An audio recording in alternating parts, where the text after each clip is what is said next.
தேதி வரை தொடரும் என்பதை இங்கு அறிய தருகின்றேன். அத்துடன் இந்த ஈழத்தமிழர்கள் மீது மேற்கொள்ளப்பட்டு வரும் இனவழிப்பை சர்வதேச சமூகத்திடம் எடுத்து செல்வதும் மற்றும் எமது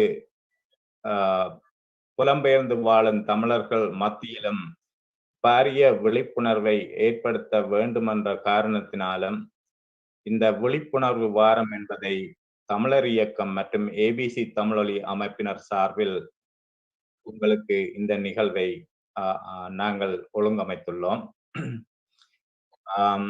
அதாவது இந்த நிகழ்வு நாளை இதே நேரம் 11 மணிக்கு மறுபடியும் ஆரம்பமாகும். அதே போன்று மே 14ஆம் தேதி வரைக்கும் இன்று போல் 11 மணிக்கு, அதாவது கனடா அமெரிக்கா நேரம் 11 மணிக்கு ஆரம்பமாகும். மே 15ஆம் தேதியிலிருந்து 18ஆம் தேதி வரைக்கும் காலை அமெரிக்கா கனடா நேரம் காலை 10 மணிக்கு ஆரம்பமாகும் என்பதனையும் இங்கு குறிப்பிட விரும்புகின்றேன். இந்த நிகழ்வின் நோக்கமானது இன அழிப்பினால் பாதிக்கப்பட்டவர்களின் நினைவு மற்றும் கண்ணியம் பாதுகாத்தல்,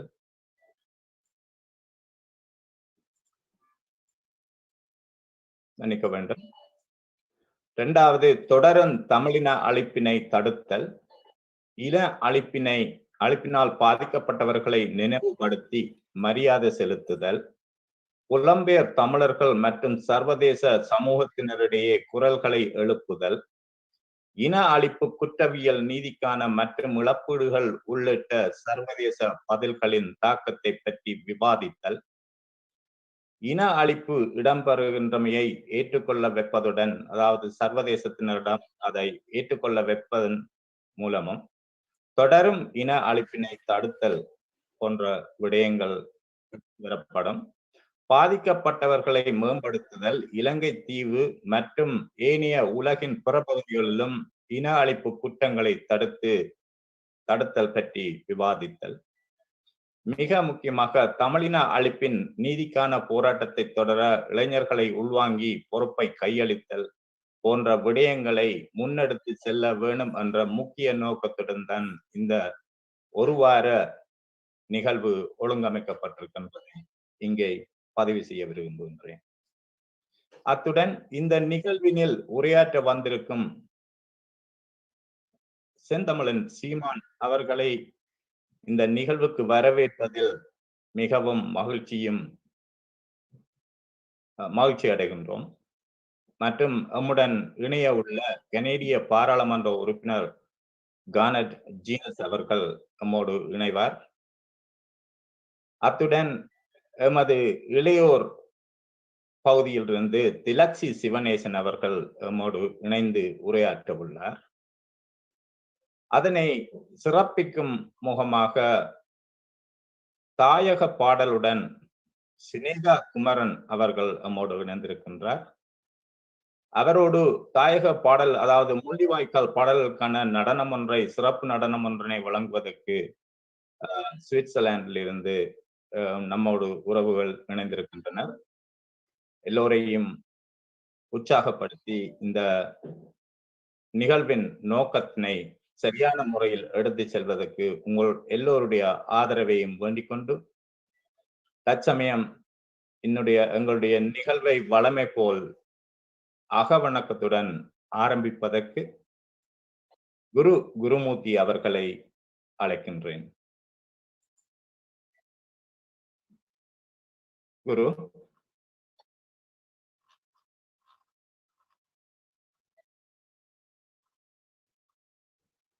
வந்துட்டாரு.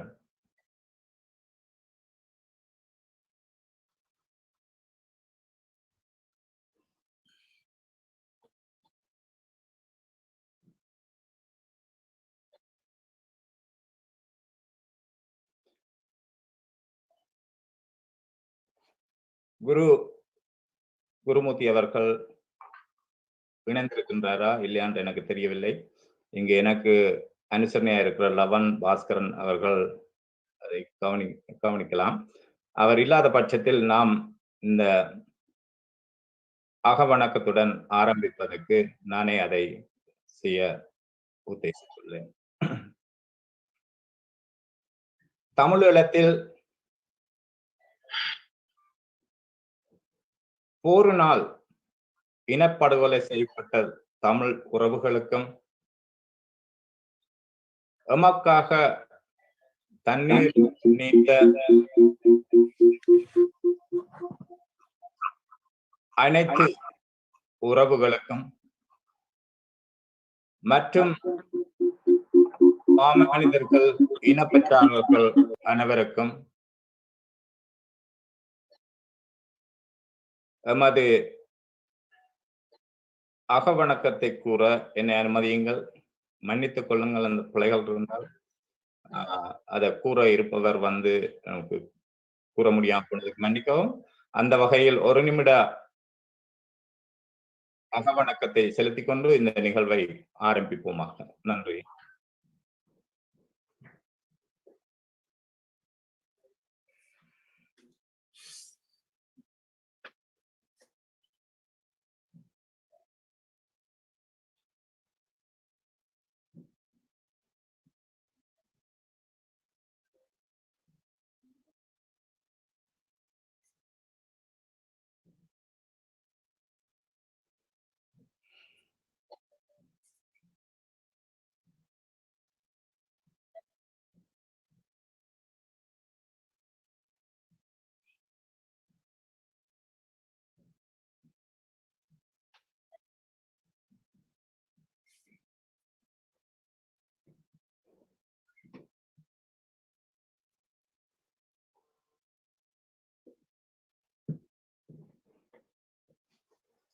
நிறைவு செய்வோமாக.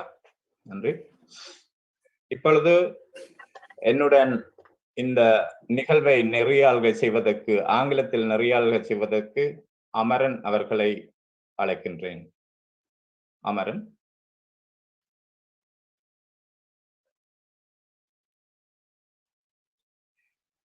Vanakkam. Thank you, ABC Tamiloli, for organizing this remembrance event. First, we're going to start off with Snega Kumaran from Canada, who will be singing Mulivaikal remembrance songs. Snega. Vanakkam.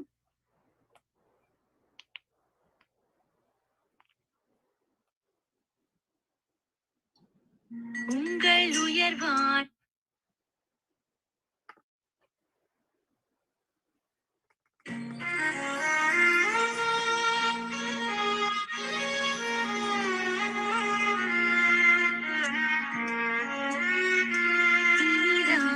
உலகத்தில் அழகான தமிழில் உருவாக காண்போம் மாவீரரே.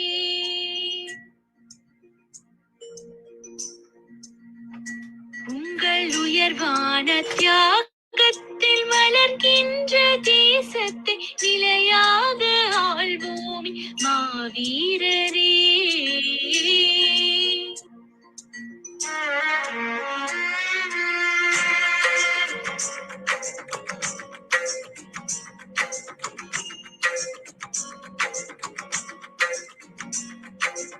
இனிதான உலகத்தில் அழகான தமிழீழம் உருவாக காண்போம் மாவீரரே. உங்கள் உயர்வான தியாகத்தில் வளர்கின்ற தேசத்தை நிலையாக ஆள்வோம் மாவீரரே. தேசத்தின் வேராகி விழுதாகி நின்று நெஞ்சுக்குள் விடிகாலை பொழுதாகி நின்று அழியாத வரலாற்றில் புதிராகி நீர்.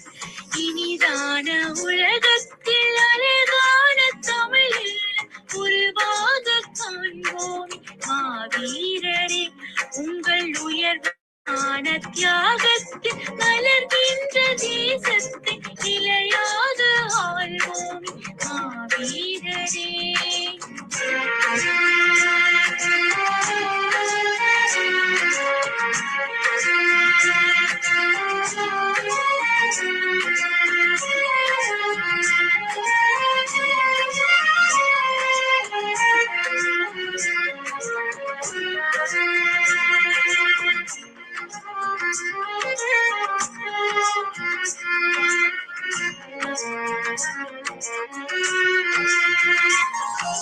பூமீதம் சந்தன வாசம் பூங்காற்றில் உங்களின் கீதம் புவி வாழும் தெய்வங்கள் மாவீரரே பாவாரம் சூடிடும் நேரம் பால் வார்க்கும் கண்களின் நீரம் நாம் போற்றும் தெய்வங்கள் மாவீரரே யார் யாருக்கு என்பது இல்லை எல்லோரும் மங்களின் பிள்ளை ஒரு நாளும் மறவோமே மாவீரரே தமிழ் வீரம் பொங்கிடும் நேரம் ஒன்றாகி போரிடும் காலம் நாம் ஆழ்வோம் மேலத்தை மாவீரரே இனிதான உலகத்தில் அழகான தமிழீழம் உருவாக காண்போமே மாவீரரே உங்கள் உயர்வான தியாகத்தில் மலர்கின்ற தேசத்தை நிலையாக ஆள்வோமே மாவீரரே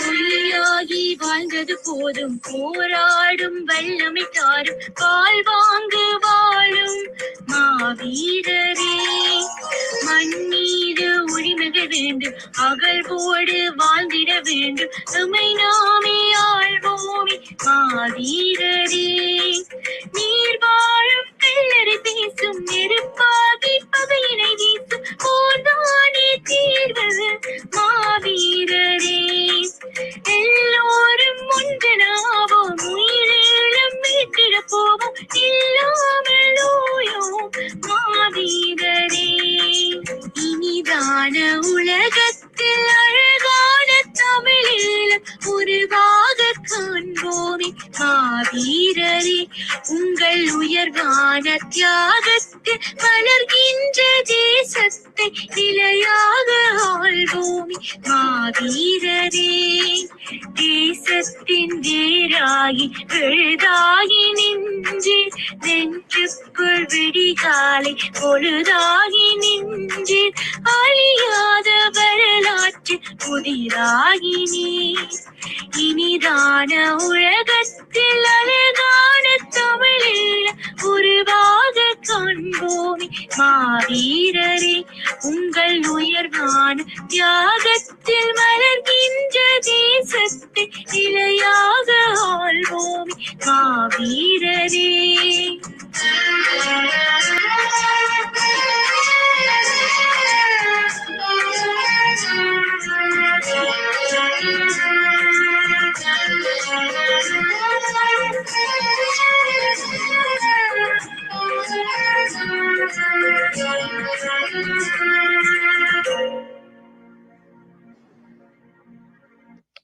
நன்றி.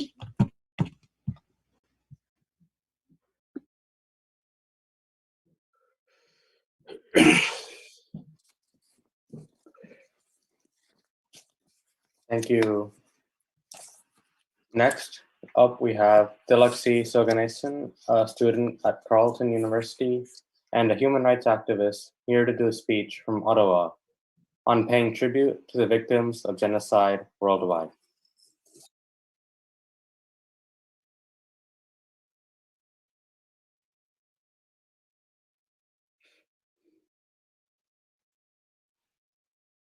Thank you. I would like to give out a trigger warning before I start. Hello and vanakkam. Recognize, realize, and remember. My name is Tilakshi Sivaganeshan. I am a female born in Ottawa, Canada, and lived here all my life, who speaks English, Le Français, and Tamil. First of all, I would like to show my gratitude for this wonderful opportunity and everyone here listening to what a 19-year-old girl born in a first world country could possibly say about the genocide that occurred in Tamil Eelam. I am speaking here to help recognize what happened, realize why it happened, and remember to pay our tributes to the victims of this genocide on a worldwide level. First, recognize. May 18th is an important day to recognize because it is the last day of the war where Tamil people were captured. The opposing army caught everyone, and Tamils surrendered or ran into the woods and went missing. However, to truly understand what happened, we must recognize what they went through before May 18th. These people had to witness death, injury, sexual violence, malnutrition, illnesses, some of the most threatening physical consequences of war. They had to see people die in front of their eyes and just keep running for their lives while praying they wouldn't get shot or hit by a missile. What did these kids do to deserve this at such a young age? Why did I play with toys and other children with freedom and happiness while these kids were fearing death and seeing their friends die in front of their eyes? Why them? Why not me? Simply because my parents chose to flee instead of fight? Simply because my parents survived. They were alive. Simply because of that, I was born here? Their lives went from being positive and happy to negative and dark. We must put ourselves in their shoes to understand this. As a girl, even trying to fathom my world changing from this happiness to what they faced is unbearable. Thinking of even seeing pools of bloods and bodies everywhere and the loud noises are so scary. Mothers and fathers believed they would die and said goodbye to their children before going to fight in the war. Imagine how that affected the kids. Imagine if your parents told you, I'm going to go die today for your future and my life for you. Fight for your fundamental rights and for your freedom. How would you be able to take that in as a 6-year-old child? Could you possibly say that to your children? The people that died in this war are mothers, fathers, uncles, aunts, relatives, friends. These are real people who had real lives that died. Not strangers, but rather humans. We must recognize who they are in order to realize. Next, realize. We must realize that people fought and bled for us, for our freedom and our life. They bled for us to live. They chose to fight even when they knew their lives would end in hope of a better life for Tamils.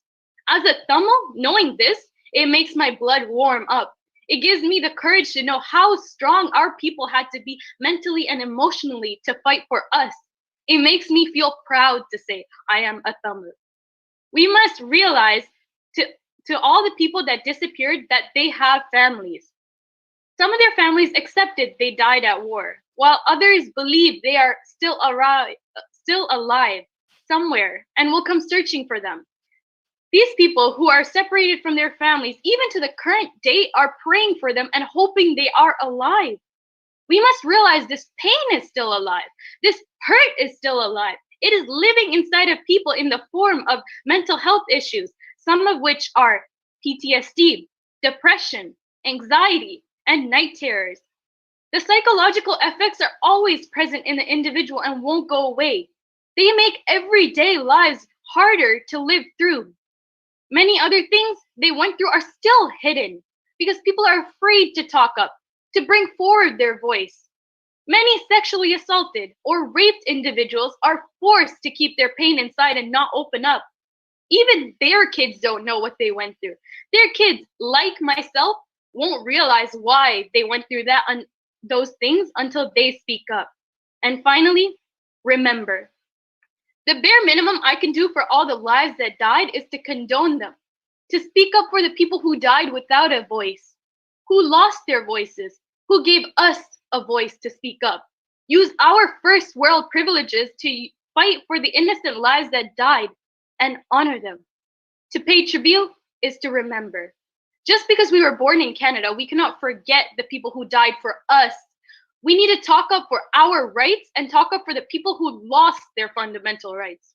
We need to encourage others to open up and share their experiences about this war. Teach others. And whether that means sharing with your kids what you saw, or even to share with one person, we all need to move forward by remembering our experiences. Because without those experiences, we wouldn't be here today and alive. We are alive, and the people who died under this earth would only want us to remember why they sacrificed their lives, understand why they died, so this will never happen again.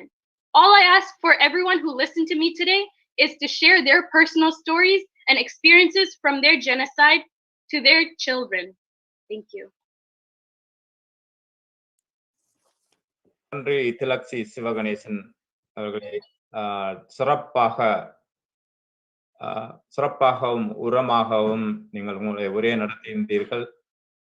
இதுல என்ன முக்கியமான விடயத்தை நான் இங்க குறிப்பிட விரும்புகின்றேன் என்று சொன்னால், இங்கு பேசிக்கொண்டிருக்கின்ற இளையோர்கள் தாங்களாகவே இதற்கான ஆய்வுகளை செய்து இந்த உரையை தயார்படுத்தி இங்கு வழங்கி கொண்டிருக்கின்றார்கள். இப்பேற்பட்ட பல இளையோர்கள் இந்த 7 நாளும் உரையாற்ற உள்ளார்கள். நன்றி திலக்ஷி.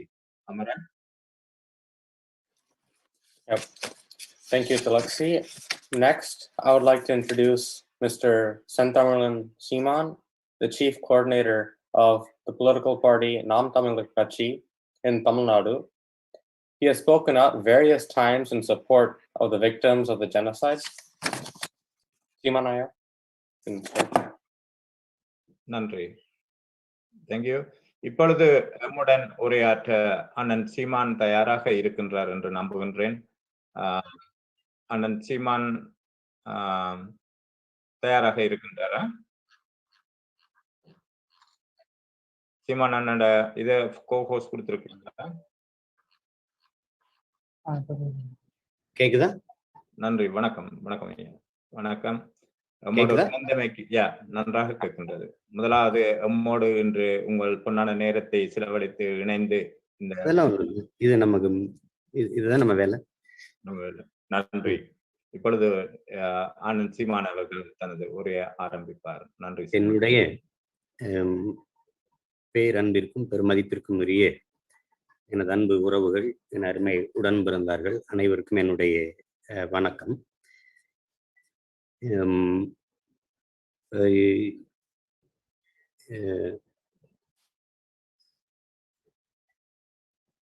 11 ஆண்டுகளை நம்ம கடந்து நிற்கிறோம். இப்போ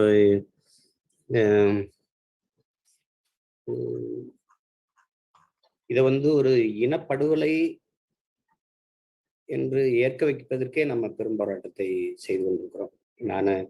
நான் அறிஞ்சவரை பல நாடுகளில் நான் பயணித்து பார்த்தேன், பல தலைவர்களோட பேசி பார்த்தேன். யாருமே இதை இனப்படுகொலை என்று ஏற்க தயங்குறாங்க. பல நாடுகளும் ஏற்க தயங்குது. பொது விவாதத்திலும் சரி, தனிப்பட்ட விவாதங்களிலும் சரி, இது ஒரு இனப்படுகொலை அப்படின்னு ஏற்க அவங்க தயங்குறாங்க. அதுக்கு காரணம் இருக்குது.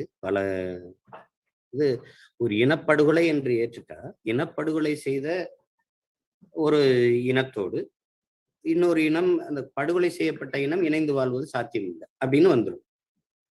அதனால அது இனப்படுகொலை இல்லை, அது ஒரு போர்க்குற்றம்.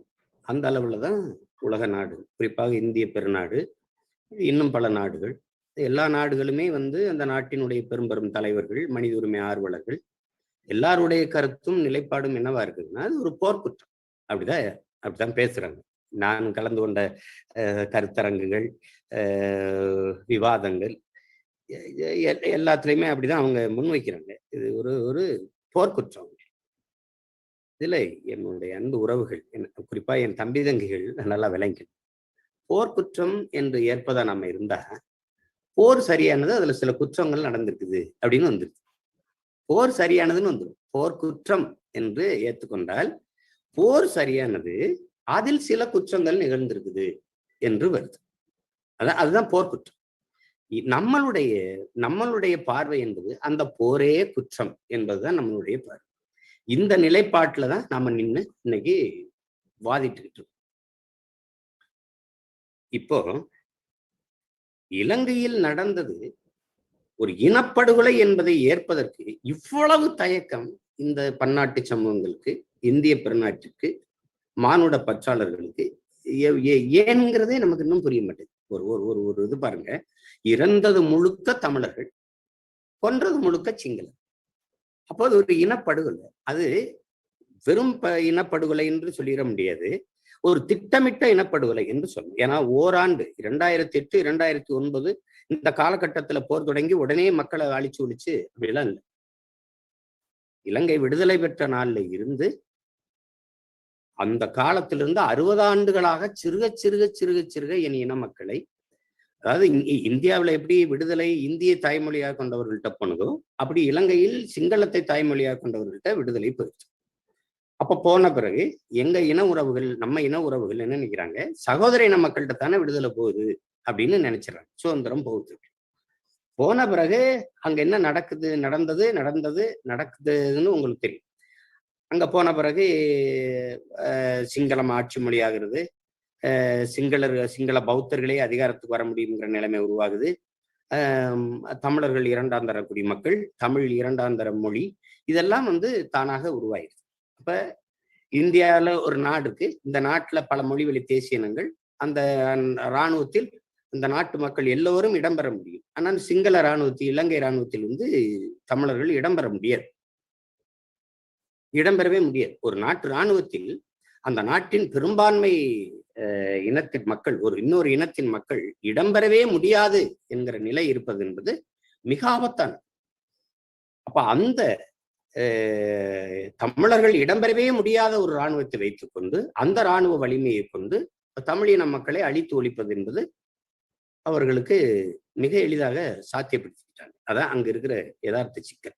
அது ஆனாலும் உலக நாடுகள் இலங்கை ஒரு மிக சிறந்த ஜனநாயக நாடு என்று பேசும், இந்தியாவும் பேசும், இந்திய தலைவர்களும் பேசுவாங்க. இப்போ இதுல நுட்பமா நீங்க பார்த்துட்டே இருந்தீங்கன்னா இதுல என்னன்னு கவனிங்க. இப்ப நீங்க இந்த போர் எங்க ஆரம்பிக்குது அப்படின்னு பாத்தீங்கன்னா, இப்ப தலைவர் எடுத்துக்கணும். தலைவர் நான் அறிஞ்சவரை தலைவரை பார்க்கிறேன். தலைவரை பொறுத்தவரை உலகத்தின் எல்லா நாட்டு வரலாறுகளையும் புரட்சியாளர்களினுடைய போராட்டங்களையும் படித்த ஒரு தலைவன் தன்னுடைய முன்மாதிரியா சுபாஷ் சந்திர போஸ் மட்டும்தான் எடுத்துட்டார். அது காரணம் இந்தியா மீது அவர் கொண்டிருந்த பற்று. அது பற்றுனா 10 கோடி தமிழ் மக்களை தன்னகத்தை வைத்திருக்கிற ஒரு பெரிய தாயகம் இந்தியா, அது தன் தந்தையர் நாடு என்ற பெரும்பற்று, அது ஒரு காரணம். இப்ப இந்த இதுல உலக நாடுகள் எல்லாம் அவருக்கு ஆதரவா நிற்கும் போது இது இந்தியாவுக்கு எதிராக போயிருமே அப்படின்னு அதை ஏற்க மறுக்கிறாரு. சிங்களர்கள் ஏற்றுறாங்க. இதுதான் நடந்த சத்தியம். இது நீங்க சிறுவர்கள், இளைய பிள்ளைகளுக்கு தெரிய வாய்ப்பு இல்லை, நான் தெரிஞ்சுக்கணும். அதுல குறிப்பா சீனா அமெரிக்கா 36 லட்சம் கோடியை கொடுத்து நாடடைஞ்சு தந்துடுறேன், நீங்களே அதிபரா இருந்த ஆளுங்க, ஆனா நான் என்ன செய்யணும் அதுக்கு அப்படின்னு கேட்கும்போது, எனக்கு திரிகோணமலை ஒரு 25 ஆண்டுகளுக்கு 30 ஏக்கரை லீஸு கொடுங்க, அதாவது ஒத்தி கொடுங்க. அதுக்கு தலைவர் சொன்னது, சரி இது எங்களுக்கும் சிங்களருக்கு சண்டை அண்ணன் தம்பி சண்டை, ஆனா நீங்க வெளில வந்துட்டீங்கன்னா உங்களை எப்ப திருப்பி விரட்டுறது, திருப்பி அனுப்புறது அப்படின்னு கேட்கிறாங்க. அப்ப தளபதிகள்கிட்ட எல்லாம் கேட்கும்போது சிலர் சீன தயவுல விடுதலை பெற்றுக்கலாம், அமெரிக்க தயவுல விடுதலை பெற்றுக்கலாம்னு சொல்றாங்க. ஆனா தலைவர் இது ரெண்டுமே இந்தியாவுக்கு எதிராக போயிருமேன்னு யோசிக்கிறார். ஆனா இந்தியா அவருக்கு எதிராக போனதுதான் வரலாற்று பெருந்துயரம். இந்தியாவுக்கு எதிராக போயிருமேன்னு நினைச்ச ஒரு தலைவனுக்கு எதிராக இந்தியா நின்றுட்டதுதான் வரலாற்றில் பெருந்துயரம். ஆனால் சிங்களர்கள் அதை யோசிக்கல. இங்க இருக்கிற யதார்த்த உண்மையை நீங்க விளங்கி, இதுல இந்தியா மாதிரி ஒரு பெரிய தேசம், பல வல்லாதிக்க நாடுகள் தங்களுடைய எல்லை விரிவாக்கம், அதாவது இந்த வர்த்தக விரிவாக்கம், சந்தை விரிவாக்கத்துக்கு விரல்களை நீட்டும் போது தேசிய உரிமைக்கு நின்ன எல்லாருமே அவர்களுக்கு பயங்கரவாதிகளாகவும் பிரிவினைவாதிகளாகவும் தெரிஞ்சாங்க. அதுல மம்மர் கடாபி, அதிபர் முபாரக்கு, அதுல நம்முடைய தலைவர், எல்லாருமே இந்த யதார்த்த உலக உண்மையை நம்ம புரிஞ்சுக்கணும். அதுல தலைவரை பொறுத்த வரைக்கும் மிகப்பெரிய ஒரு தேசிய இனத்தின் மகனாகவும் மிக உறுதியான இனம் மொழி பற்று கொண்டவராகவும் இருந்ததுல இந்த உலக வல்லாதிக்க நாடுகளின் இந்த சந்தை விரிவாக்கத்துக்கு ஒரு பெரிய இடையூறாக இருந்தாரு அப்படிங்கிறதுல மாற்று கருத்து இல்லை. அந்த இடத்துல இவர்களுக்கு அவர் மிகப்பெரிய இடையூறாக இருந்ததுனால அவரை ஒரு பிரிவினைவாதி, பயங்கரவாதி என்று பழி சுமத்தி வீழ்த்த வேண்டிய தேவை இவர்களுக்கு வந்துட்டு, அது இந்தியாவுக்கு வந்துட்டு. இந்தியா ஒப்புக்காக என்ன சொல்லிடுச்சு, இது ராஜீவ் மரணத்தை கையில் எடுத்துக்கிச்சே ஒழிய, ஆனால் அது அதுக்கு இருக்கிற முதல் காரணம் அந்த இடத்தில் இந்த தலைவன் உறுதியாக வேறு ஒன்றிட்டா தன்னுடைய எதிர்கால சந்தை விரிவாக்கத்துக்கு மிகப்பெரிய பேராபத்து இருக்கும்னு உலக வல்லாதிக்க நாடுகளினுடைய அந்த சிந்தனைக்கு இது துணை போயிட்டு. விடுதலை புலிகளை அழித்து ஒழிப்பதுதான் இந்தியாவிற்கு பாதுகாப்பு என்று இந்த நாட்டின் தலைவர்கள் அத்தனை பேரும் பேசினார். ஆனால் இன்னைக்கு சைனீஸ்ல முதல் எழுத்து, அதுக்கு பிறகு சிங்களம், பிறகுதான் ஆங்கிலத்தில் எழுதி மொத்த இலங்கையும் சீனாவினுடைய இன்னொரு மாநிலமாக அது எடுத்துக்கிட்டு போயிடுச்சு. இந்தியாவால ஒண்ணுமே செய்ய முடியும். அப்போ இது எவ்வளவு பெரிய பேராபத்தான ஒரு போக்கை கொண்டாந்து நிறுத்திட்டு பாருங்க. தலைவர் இருக்கிறவரை ஒருத்தர் உள்ள நுழைய முடியல. அங்க விடுதலை புலிகள் என்கிற தமிழீழ மக்கள் இராணுவம் இருக்கிற வரை ஒருவர் கூட கால் வைக்க முடியும். ஆனா இன்னைக்கு மொத்த இலங்கையும் சீனாவினுடைய இன்னொரு மாநிலமாக மாறி நிற்கிறது நம்ம பார்க்க. அதை இந்தியா உணர்ந்தாலும் வெளிக்காட்டிக்கிற மறுக்குது. ஆனா இதான் யதார்த்த உண்மை. இப்போ நம்ம செய்ய வேண்டியது அப்படின்னு ஒண்ணு இருக்கு. நமக்கு நீங்க எப்படி பாக்குறீங்கன்னு தெரியல. நமக்கென்று உலகத்துல நாடு இல்லை, ஆனா நமக்கென்று ஒரு அரசு. இந்திய துணைக்கண்டம் அப்படிங்கிறதுல ஒரு மிகப்பெரிய ஒரு துணைக்கண்டத்துல தமிழர்கள் நிலைத்து வாழக்கூடிய பூர்வீக ஒரு நிலம் என்பது தமிழ்நாடு தான். இங்க 8 கோடி இருக்கும், சரியா கணக்கு தெரியல, சரி 7 கோடியே கூட வச்சுக்குவோம். இந்தியா முழுமைக்கும் நம்ம 10 கோடி இருக்கும். கர்நாடகால 1.25 கோடி இருக்கும், அது எனக்கு தெரியும். மும்பையில ஒரு 26 லட்சம், டெல்லியில ஒரு 10 லட்சம், கேரளால ஒரு 20 லட்சம், இப்படி கொஞ்சம் கொஞ்சம் கணக்கு போட்டா கூட 10 கோடி மக்கள் இந்தியாவுக்குள்ள இருக்கும். புலம்பெயர்ந்து முழுக்க நம்ம ஒரு 3 கோடி இருக்கும். மாலத்தீவு, Mauritius, Thailand, Hong Kong, Singapore, Malaysia இதெல்லாம் பார்த்தாலும் ஒரு 10 கோடி இருக்கும். கர்நாடகா, அமெரிக்கா எல்லாம் சேர்த்து 13 கோடி வச்சுக்கணும். 13 கோடி மக்கள். ஆனால் இந்தியாவிற்குள் மட்டும் ஒரு நிலைத்து வாழக்கூடிய நிலப்பரப்பை கொண்டிருக்கிற ஒரு தாய் நிலத்தில் மட்டும் 8 கோடி தமிழர்கள் வாழக்கூடிய ஒரு நிலப்பரப்பு தமிழ்நாடு மட்டும்தான் இருக்கு. இங்கே நமக்கு நாடு இல்ல, அரசு. ஆனால் இந்த அரசு நமது அரசாக, நமக்கான அரசாக, நமக்காக பேசக்கூடிய அரசாக வரும் பட்சத்தில் அதனுடைய வீச்சு வேறு. ஐநாவிலிருந்து இந்தியா வெளியேறிடுச்சு. Chief minister of Tamil Nadu Seeman India வெளியேறி பேசாம போயிருமா? எப்படி? அதெல்லாம் சாத்தியமே இல்லை. அந்த இடத்துக்கு போறதுக்கு உலக தமிழ் மக்கள், உலக பேரினத்தினுடைய பெருமக்கள் எந்த நகர்வை வைத்திருக்கிறார்? இருக்கிற ஒரே விடுதலை தான் உங்களுக்கு இருக்கு, அரசியல் விடுதலை தான். ஆயுதம் மிச்சம் வைத்ததை அரசியலால தான் நீங்க வென்று முடிக்கணும். அதுல எந்த மாற்றமும் உங்க யாருக்கும் இருக்க முடியாது, உங்களுக்கு எல்லாருக்கும் தெரியும். ஏன்னா இப்ப அதை நான் பேச வேண்டியது இல்லை. அரசியல் விடுதலை மட்டும்தான் இருக்கு. கையேறு நிலையில் நிறுத்தப்பட்டிருக்கிற ஒரு இனத்தின் மக்கள். தலைவரே சொல்லிட்டார். தலைவரே என்ன சொல்லிட்டார்? உலகில் நமக்கென்று குரல் எழுப்பவோ, நமக்கென்று ஆதரவு கரம் நீட்டவோ யாருமற்ற நிலையில் தனித்து விடப்பட்ட அடிமை தேசியனத்தின் மக்கள் நாம் என்று சொல்லிட்டார். அதுல சிதைந்து அழிந்து கொண்டிருக்கிற தமிழ் தேசியன மக்கள் சிதைந்து அழிந்து விடாமல் பாதுகாப்பாக வாழ்வதற்கு போராடித்தான் ஆக வேண்டும் என்ற நிலைக்கு தள்ளப்பட்டு விட்டார்கள். அந்த வரலாற்றின் பேரழைப்பிலிருந்து, வரலாற்றின் பெரும்பணியிலிருந்து தமிழ் இளம் தலைமுறையினர் விலகி செல்ல முடியாது என்று சொல்லிட்டார். அது அப்பவே சொல்லிட்டார். அது இப்ப இல்ல, போரின் பேரழிவுக்கு பிறகு இல்ல, முன்னமே சொல்லிட்டார். அப்ப இருந்தே நமக்கு என்ன தெரியுதுன்னா, நமக்கென்று நமது வலிமையை தவிர யாரும். அமெரிக்கர் பேசுவாரு, பிரிட்டன்ல இருந்து பேசுவாங்க, கர்நாடகால இருந்து அதிபர் பேசுவாரு. அதெல்லாம் வாய்ப்பே கிடையாது. உங்களுக்கு நானே, எனக்கு நீங்க, வழியே கிடையாது. நமக்கு நம்மளை விட்டா நாதி கிடையாது. அப்போ இப்ப இருக்கிற இறுதி வாய்ப்பு என்பது தமிழ் பேரினத்தின் ஒற்றுமையும், அதனால் ஏற்படுகிற வலிமையும், அதனால் ஏற்படுகிற அரசியல் வலிமையும், அதனால் ஏற்படுகிற அதிகார வலிமையும். இவ்வளவுதான் இங்க இருக்கிற வாய்ப்பு. இப்போ நீங்க எப்படி பார்த்தாலும் இன்னைக்கு நம்ம கூடி பேசுறதுக்கு காரணம் என்ன இருக்குது? என்ன தேவை இருக்குது? இதை விட்டு அவர் வழி கிடையாது. கடந்து போயிட முடியாது, மறந்து விட்டுற முடியாது, 11 ஆண்டுகள் ஆயிருச்சு. நம்ம கிளைக்கப்பட்ட அநீதிக்கான நீதியை பெற முடியல. உலக நாடுகள்ல எல்லா நாடுகளினுடைய கதவுகளையும் எல்லா மானுட பற்றாளர்களுடைய இதய கதவையும் திறந்து பார்த்துட்டோம். ஒண்ணும் நடக்கல. ஆனா இப்பவும் நமக்கு அதை விட்டாலும் ஒரு வழி கிடையாது. அதனால திரும்ப திரும்ப இதையே செஞ்சுட்டு இருக்கோம். திரும்ப திரும்ப இதையே செஞ்சுட்டு இருக்கோம். அப்போ இப்ப நீங்க இனி இனி இருக்கிற இனி இருக்கிற தலைமுறைக்கு இதை பேசுறது எப்படி எடுத்துப்பாங்கன்னு தெரியல. ஏன்னா இப்ப நான் பேசும்போது உங்களுக்கு வெளிப்படையா பேசுறேனே, தமிழ்நாட்டுல நான் இதை பேசுனேன், அதையே பேசுறேன். ஐயோ இந்த ஈழத்தை பேசி ஈழ வியாபாரி வந்துட்டான், ஈழத்தை பேசி பிழைக்கிறான், ஐயோ இந்த பிணத்தை வச்சு வியாபாரம் பண்றான், ஐயோ இந்த ஈழத்தை வச்சு பேசினா அவனுக்கு காசு கிடைக்குதுன்னு பேசுறான். இது எவ்வளவு உங்களுக்கு ஒரு காயத்தை தரும்னு நீங்க நினைக்கிறீங்க? நீங்க யோசிச்சு பாருங்க. அதை வச்சு அரசியல் பண்றாங்க. ஒரு கட்சி வந்திருக்குங்க, ஆட்சிக்கு வந்திருக்குங்க. ஒரு கட்சி 18 இடத்துல வென்றிருக்குதுங்க. காங்கிரஸ் என் இனத்தை கொன்ன கட்சி, என் இனத்தை கொன்றது கூட நின்ன கட்சி ஆட்சியில். அந்த கட்சிக்கு ஓட்டு போட்டிருக்கு தமிழ்ச்சனம். நீங்க ஒண்ணுமே பண்ண முடியாது. நான் பேசுனா என்னை பைத்தியக்காரன்னு பேசுவான். ஐயா இந்த சீமானுக்கும் அவனுக்கும் வேற வேலை இல்லைங்க, இதையே பேசிட்டு இருப்பாங்க, ஈழ வியாபாரிங்க அப்படி பேசுவான்.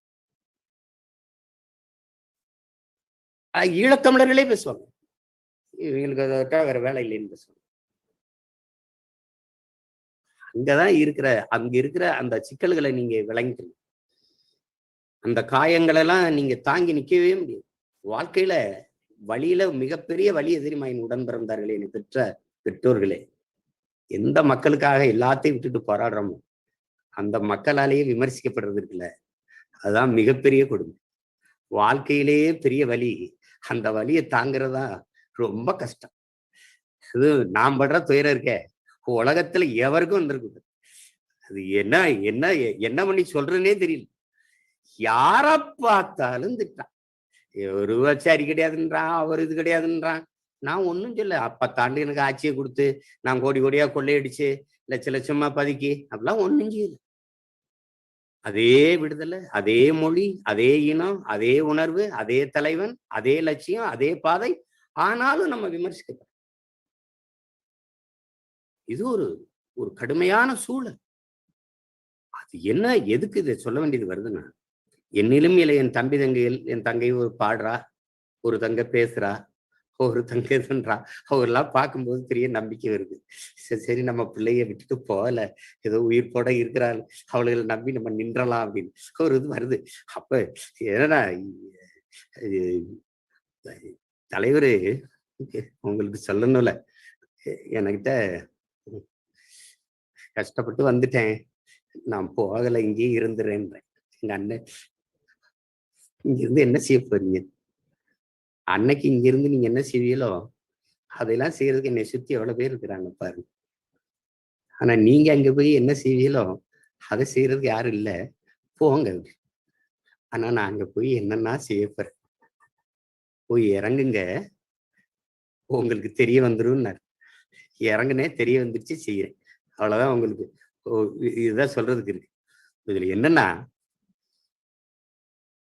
ஒரு தலைமுறைக்கு அடுத்த தலைமுறைக்கு எதுக்காக நாம் போராடணும், எது நம் தாயகம், எது நம் இனம், எது நம் வரலாறு, எது நம் மொழி, எவ்வளவு பெருமைமிக்க இனத்தின் மக்கள், இதை கடத்துறதுக்கு மிகப்பெரிய தேவை இருக்கு. சில இங்க இருக்கிற தம்பி தங்கச்சிகளுக்கு சில பேருக்கு புரிதல் இருக்குது, வந்து உட்கார்ந்து இருக்கிறாங்க. ஆனால் இது போதாதுங்கிறதா நம்மளுடைய இது. தமிழ்நாட்டுக்குள்ள புலம்பெயர் தேசங்களை விடுங்க, தமிழ்நாட்டுக்குள்ள ரொம்ப கஷ்டப்பட்டு தள்ளி கொண்டு போனோம். இது நம் மொழி, இனம், வரலாறு, ஈழம், விடுதலை, தலைவர், இதெல்லாம் ரொம்ப கஷ்டப்பட்டு நகர்த்துறோம். நீங்க எப்படி பார்த்தாலும் 30 லட்சம் பேர் தான் நமக்கு வாக்கு செலுத்தின, 30 லட்சம் பேர் தான் மானத்தமிழர். இதை கணக்கெடுத்துக்கிற முடியும். எத்தனை கோடி மக்கள்ல 30 லட்சம் பேர் தான் நம்மளா இருக்கும். அப்ப இது எப்படி எடுத்துக்கிறதுன்னு பாரு. இதுல ஒரு இனத்தை, இந்த இனம் சார்ந்தவன் நீ என்று உணர்த்துவது, எடுத்து பேசுவது என்பது எவ்வளவு அவமானகரமானதுன்னு பாரு. எப்ப நீ நீ வந்து தமிழப்பா, எப்ப நீ உனக்கு பெரிய வரலாற்று சொந்தக்காரப்பா, எப்ப உனக்கு இப்படி ஒரு தலைவர் இருந்திருக்காப்பா, உனக்கு இப்படி ஒரு முன்னோர் இருந்திருக்கா. இதெல்லாம் எவ்வளவு கேவலமானதா இருக்குது பாருங்களேன், யோசிச்சு பாருங்களேன். உலகத்தில் எந்த இனத்திற்கும் இந்த ஒரு அவமானமும் இந்த ஒரு இழிநிலையும் வந்திருக்கவே வந்திருக்கு. தலைவரை பொறுத்த வரைக்கும் பாத்தீங்கன்னா ஒரு பரிதாபம், அவர் ஒரு பரிதாபம். ஏன்னா அவர் வந்து இந்த இனத்திற்கு, தான் பிறந்த இனத்திற்கு 100 விழுக்காடு இல்லாம 200 விழுக்காடு உண்மையா இருந்தாரு. ஆனா இந்த இனம் அவருக்கு 1 விழுக்காடு கூட உண்மையா இல்லாததையும் தாண்டி துரோகம் செஞ்சிருச்சு. அதுதான் பெரிய வரலாற்று துரோகம். அவருக்கு துரோகம் பண்ணிட்டு, அவருக்கு துரோகம் செஞ்சுட்டு. அதுவும் குறிப்பா தமிழ்நாடு இருக்க, தமிழ்நாடு இப்ப உங்க மகனை தவிர, என்னை விட்டுருங்க, என்னை தவிர யாராவது தலைவரை பற்றியோ ஈழ விடுதலை பற்றியோ பேசுறதுக்கு தமிழ்நாட்டுல யாராவது இருக்காங்களான்னு உங்க மனசாட்சி சொல்லிட்டு சொல்லுங்க பார்ப்போம். ஏன் யாரும் பேசுறது இல்ல? இப்ப ஏன் பேசுறது இல்ல? இதுக்கு முன்னாடி பேசிட்டு இருந்தாங்களே, இப்ப ஏன் பேசுறது இல்ல? அவசியப்படல. அவ்வளவுதான். ஒரு வீரஞ்செறிந்த விடுதலை போராட்டம் அங்க நடந்து கொண்டிருந்தது. தேசிய இனத்திற்கான தேச விடுதலை போராட்டம். அதை வைத்துக் கொண்டு அரசியல் செய்து கொண்டிருந்தார்கள். ஆனால் அந்த விடுதலைக்காகவே அரசியல் செய்யற ஒரு இயக்கம் வரும்போது அது விமர்சிக்கப்படும். இப்ப யாராவது தலைவரை பற்றியோ அந்த போராட்டத்தை பற்றியோ இந்த மே 18 இனப்படுகொலை பற்றியோ தமிழ்நாட்டுல யாராவது பேச தயாரா இருக்காங்களா? பேசுவாங்களா? அப்படின்னா எப்படி ஆயிடுச்சு பாருங்க. கடத்தி விட்டுட்டு போயிருக்கு. அதை பேசுனா கொச்சைப்படுத்தி, ஊனாப்படுத்தி, அவமானப்படுத்தி அதையே பேசிக் கொண்டிருப்பார்கள். அதையே வைத்து பிழைப்பார்கள்.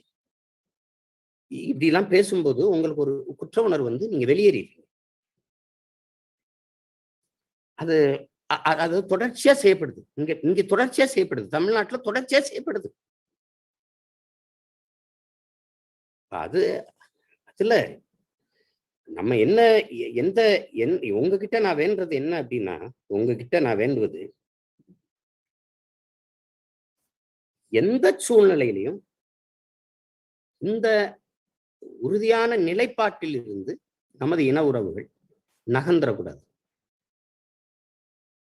அது வரலாம், அவமானங்கள் வரலாம், பின்னடைவுகள் வரலாம், பேச்சுகள் வரலாம். உங்க மகன் இந்த வாட்டி தோற்றுக்கலாம். எனக்கு கூட தான் 10 விழுக்காட நான் எதிர்பார்த்தேன். திருவெற்றியூர்ல என்னுடைய வெற்றி எதிர்பார்த்தேன். நான் தோத்துட்டேன் தான். ஆனா நான் தோற்கடிக்கப்பட்ட மக்கள் தான் தோற்றார்கள். எனக்கு ஒண்ணும் இல்லை. நான் ஒன்றும் செலவு பண்ணல. 5000 கோடி செலவழிச்சு தேர்தலை எதிர்கொண்டவர்களோடு நான் ஒரு 5 கோடி கூட செலவழிக்காத மகன். நான் வந்து ஒன்றும் தோற்று போல. 3வது பெரிய கட்சின்னு சீமான சொல்றான். நான் ஒன்றும் கிடையாது. நான் ஒரு சாதாரண மகன். ஆனாலும் நான் தான் 3வது பெரிய கட்சின்னு இந்திய தேர்தல் ஆணையம் சொல்லுது தமிழ்நாட்டிலங்கிறது பெரிய வெற்றி தான். ஆனால் நமக்கு ஒரு 10 விழுக்காடு போட்டிருக்கலாம். நம்மளை இன்னும் அங்கீகரிச்சிருக்கலாம். மக்கள் இவ்வளவு பேசின மகனுக்கு மொழி, இனம், கலை, கலாச்சாரம், பண்பாடு, வேளாண்மை, காடு, மலை, அருவி இதெல்லாம் பேசின ஒரு மகனை சட்டசபைக்குள்ள பேச அனுமதிச்சிருக்கலாம். செய்யல. காரணம் என்ன? பணம். கடைசி அதான் தீர்மானிக்குது. மாசக்கணக்கா உழைச்ச ஒரு மகனை 2 நாள்ல கடைசி நேரத்துல 2000 ஓட்டு கொடுத்து தோக்கடிச்சிடறான். முடிஞ்சுதான். இதுதான் இனம். இந்த நிலையில இருந்து நம்ம எப்படி மீள்றது? ஆனா மீண்டுதான் ஆகணும், வந்துதான் ஆகணும். நாம அதிகாரத்தை கைப்பற்றித்தான் ஆகணும். இப்ப நோக்கம் இருக்கிறவர்களுக்கு அதிகாரம் வரல. இப்ப அங்க அதிகாரத்துல இருக்கிறவர்களுக்கு நோக்கம் இல்லை. அவர்கள் வந்து இந்த மே 18 பத்தியோ இந்த இனப்படுகொலை பற்றியோ பேச போறது இல்லை. ஆனா நோக்கம் இருக்கிற நமக்கு அதிகாரம் இல்லை. அப்ப நோக்கம் இருக்கிற நாம அந்த அதிகாரத்துக்கு போகணும். அந்த அதிகாரத்துக்கு போய் இப்ப ஜூம்ல இப்படி நம்ம 10-20 பேர் 150 பேர் கூட்டிக்கிட்டு இருக்கிற இடத்துல லட்சக்கணக்கான மக்களை திரட்டி என் இனம் படுகொலை செய்யப்பட்டுச்சு அப்படின்னு மாபெரும் மாநாட்டை கூட்டி உலக பெருமன்றத்தை திரும்பி பார்க்க வைக்கிற ஒரு மாநாட்டை நடத்தி உலகத்தின் கவனத்தை ஈர்க்கிற ஒரு செயலை செய்யணும் அப்படின்னா இந்த அதிகாரம் நமக்கு தேவைப்படுது. அதை நோக்கி ஓடணும். அதை நோக்கி வேகமா ஓடும். அதுல இப்ப இன்னைக்கு கனடான்னு ஒரு நாடு நமக்கு சம்பந்தமே கிடையாது. இந்தியாவுக்கு நமக்கு சம்பந்தம் இருக்கு. இந்த நாடு நாடாகிறதுக்கு முன்னாடி இருந்து நிலைத்து வாழக்கூடிய பூர்வகுடி மக்கள். இந்த நாடு விடுதலை அடைகிறதுக்கு நம்ம தூக்குல தூங்கி இருக்கோம், செக்கிழுத்து இருக்கிறோம், சிறைப்பட்டிருக்கிறோம், ரத்தம் சிந்திருக்கிறோம். இந்த நாட்டு எல்லாமா இருந்துட்டோம். இறையாண்மைக்கு கட்டுப்பட்டு அதுக்கு வாக்கு செலுத்தி வரி செலுத்தி எல்லாம் வாழும். ஆனா கனடான்னு ஒரு நாடு நமக்கு ஒரு இனப்படுகொலைக்கு ஒரு வாரம் ஒதுக்குது, அமெரிக்கா ஒரு வாரம் ஒதுக்குது, இது கலாச்சார மாதம்னு ஒதுக்குது நமக்கு நவம்பரை. இந்த மாதிரி சம்பந்தமில்லாத நாடுகள் எல்லாம் நம்மோடு இணைந்து நிற்குது. அந்த மக்கள் எல்லாம் நம்மளோட உணர்வோடு இணைந்து பயணிக்கிறாங்க. இன்னைக்கு தம்பி விஜய் திணையாச்சலம் போய் ஒரு தனி மனித ஒரு இதை கொண்டு வர்றாரு. அதை அந்த நாடு அங்கீகரிச்சு அதை ஒரு ஏற்றுக்கொள்ளுது அப்படிங்கிறது எவ்வளவு பெருமைக்குரியது.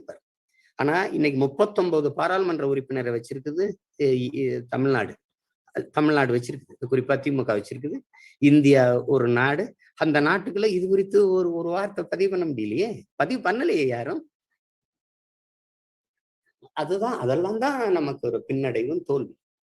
உங்களுக்கு ஏன் இதை சொல்ல வேண்டியது வருதுன்னா, எந்த நாட்டுல நீங்க போய் அரசியல் பேசி பார்த்தாலும் வாட் அபவுட் இந்தியா சேஸ்ன்னு தான். நான் பேசியிருக்கேன், பல நாடுகள்ல போய் பயணிச்சு பார்த்துருக்கேன். இந்தியா என்ன சொல்லுதுன்னு கேட்பான். ஏன்னா உலக நாடுகள்ல இந்தியா மிகப்பெரிய சந்தை, சீனாவும் இந்தியாவும் மிகப்பெரிய சந்தை. அது 150 கோடி, இது 130 கோடி மக்கள் தொகை கொண்ட சந்தை. ரெண்டாவது, இந்த நாட்டோடு வர்த்தகம், தொழில், பாதுகாப்பு, இப்படி பல்வேறு ஒப்பந்தங்களை போட்டிருக்கிற நாடுகள் எல்லாம் இந்தியாங்கிற நாட்டின் நட்பா, தமிழர் என்கிற இனத்தின் நட்பா என்று வரும்போது இந்தியா என்ற நாட்டின் நட்பையே பெரிதாக கருதுவாங்க. அப்ப இந்தியா என்ற நாட்டின் கொள்கை முடிவு தமிழர் என்கிற இனத்திற்கு எதிராக இருக்கு. தமிழர் என்கிற இனத்திற்கு எதிராக தமிழர் என்கிற இனத்தை அழித்தொழித்த சிங்களர்களுக்கு ஆதரவாக தன் கொள்கை முடிவை வகுத்து வச்சிருக்கு, வெளியுறவு கொள்கை. இதுதான் இங்க இருக்கிற பேராபத்து. அப்ப அந்த கொள்கை முடிவை மாத்தணும். அம்மையார் ஹிலாரி கிளின்டன் தமிழ்நாட்டுக்கு வரும்போது அம்மையார் ஜெயலலிதா 1 மணி நேரம் சந்திச்சு பேசினாங்க. அந்த 1 மணி நேரத்துல ஜெயலலிதா அம்மையாரை நான் சந்திக்கும் போது 28 நிமிஷங்கள் என்னோட பேசினாங்க. அந்த 28 நிமிஷத்துல அவங்க என்கிட்ட பேசுனது என்ன சொன்னாங்கன்னா, அது சீமான், நான் 1 மணி நேரம் ஹிலாரிட்ட பேசினேன், அதுல 45 நிமிடம் ஈழத்தமிழர்கள் நம்ம மக்களை பற்றி தான் நான் பேசினேன். அப்ப அந்த அம்மா பேசுனாங்க, நீங்க ஏன் ராஜபக்சேட்ட போய் பேசக்கூடாது அப்படின்னு. நான் பேச தயாரா இருக்கேன், ஆனா இந்த நாடு இந்தியா ஒத்துக்கணுமே அப்படின்னு நான் சொன்னேன்னு சொல்றாங்க. அதுல என்ன சொல்றாங்கன்னா, இந்தியாவின் வெளியுறவு கொள்கையை மாறுதலுக்கு கொண்டு வராமல் நம் இன மக்களுக்கு எந்த விடிவையும் கொண்டு வர முடியாது. இது யாரு? அம்மையார் ஜெயலலிதா சொல்றாங்க. அதான் உண்மையும் கூட. அப்ப இந்தியாவின் வெளியுறவு கொள்கை என்பது நேரு காலத்தில், இந்திரா காந்தி காலத்தில் இருந்த கொள்கை முடிவு வேறு, அமரர் ராஜீவ் காந்தி காலத்திற்கு பிறகு வகுக்கப்பட்ட வெளியுறவு கொள்கை வேற இருக்கு.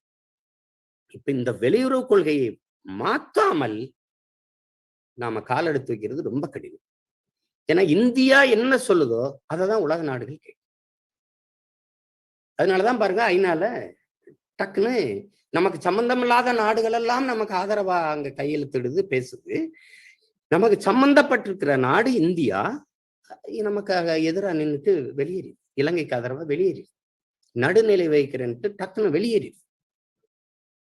அப்ப இப்ப இப்ப இப்ப நம்மளால எதுவுமே செய்ய முடியாம ஒரு கையெறு நிலையில் நிக்கிறோம் பாருங்க. அப்ப அந்த இடத்துல இருந்தா நம்ம இதை யோசிக்கணும். இப்ப நம்மளால என்ன முடியும் அப்படின்னா, நம்ம எப்படி வலிமையை பெறுது? நானா, தங்கச்சின்னா தங்கச்சி மட்டுமா?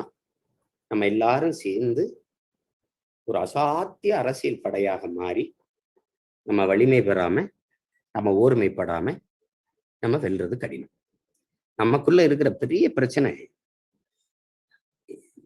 எளிதா பழி சுமத்துறது. அவர் துரோகிங்கிறது, இவர் சரியில்லைன்றது, அவர் விளங்காதவன், அவன் சரி கிடையாது, இவன் யோக்கியப்பைங்கிறது. இது இது இது எத்தனை காலத்துக்கு பாருங்க. புலம்பெயர்ந்த தேசங்கள்ல எவ்வளவு தமிழ் அமைப்புகள், எவ்வளவு பிரிவு, எப்படி ஒரு அழித்தொழிக்கப்பட்ட இனத்தின் மக்களினுடைய கூட்டமா நம்ம ஒன்றாவே முடியலையே. நம்மளால ஒரு வலிமையை பெறவே முடியல, ஒன்னா நிக்க முடியல, நம்மளால முடியல. இது எவ்வளவு பெரிய யதார்த்த உண்மை, எவ்வளவு பெரிய ஆபத்தானதுன்னு பாருங்க. அதுதான் பிரச்சனை.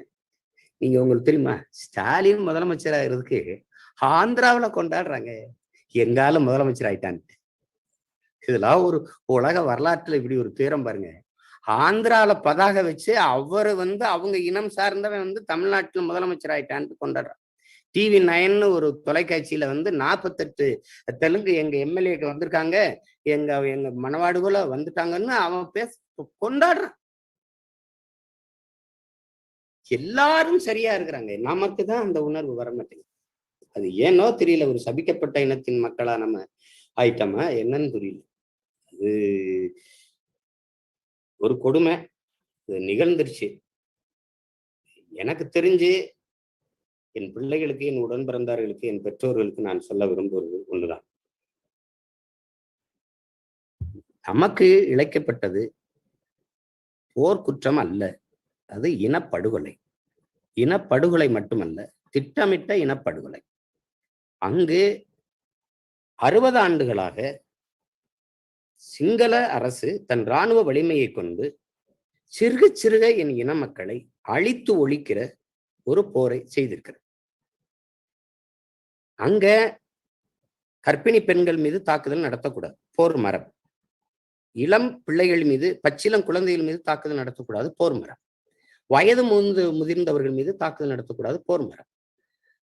அங்க இந்த போரில் சரணடைந்தவர்கள் மீது தாக்குதல் நடத்தக்கூடாது, அது போர் மரபு. இது எல்லாத்தையும் தாக்குதல் நடத்தி அழித்திருக்கிறது சிங்கள ராணுவம். இப்ப லிபியா மீது, லிபியால மம்மர் கடாஃபி இருக்கிற லிபியாக்குள்ள உள்நாட்டு போர் தான். ஆனால் உள்நாட்டுக்குள்ள எப்படி சொந்த நாட்டு மக்களின் மீது இராணுவ தாக்குதல் நடத்துவ அப்படின்னு டக்குன்னு அமெரிக்கா, ரஷ்யா உள்ள வந்துச்சு. அதேதான் நீங்க எல்லா நாடுகள் மீது, இங்க இன்னைக்கு சிரியா மீதும் அதேதான் வந்தது, ரஷ்யா அமெரிக்கா உடனே வந்தது. ஆனால் அதேதான் இலங்கைக்குள்ள சொந்த நாட்டு மக்களின் மீது, உள்நாட்டு மக்களின் மீது இராணுவ தாக்குதல் நடந்துச்சு. அதை யாருமே கேட்கல. ஒரு நாட்டுக்கும் இன்னொரு நாட்டுக்கும் போர் நடக்கும்போது கூட பயன்படுத்தக்கூடாத, தடை செய்ய வைக்கப்பட்டிருந்த போர்க்கருவிகளை இலங்கை பயன்படுத்துச்சு. அப்ப சொந்த நாட்டு மக்களின் மீது இராணுவ தாக்குதலை நடத்தக்கூடாது, அது வேற. ஆனா இராணுவ தாக்குதல் நடத்தினது இலங்கை, அதை யாரும் கேட்கல. ஆனா அதையும் மீறி ஒரு நாட்டுக்கும் இன்னொரு நாட்டுக்கும் இடையிலே போர் நடக்கும் போது பயன்படுத்தக்கூடாது என்று தடை செய்து வைக்கப்பட்டிருந்த போர்க்கருவிகளை எல்லாம் பயன்படுத்தி தாக்குதல் நடந்துச்சு, அதையும் யாரும் கேட்க. அந்த கருவிகளை எல்லாம் இலங்கை கொடுத்து உதவியது இந்த நாடுகள். இதெல்லாம் தான் மிகப்பெரிய கொடுமையும் துயரம், மிகப்பெரிய கொடுமையும் துயரமும் இதெல்லாம் தான்.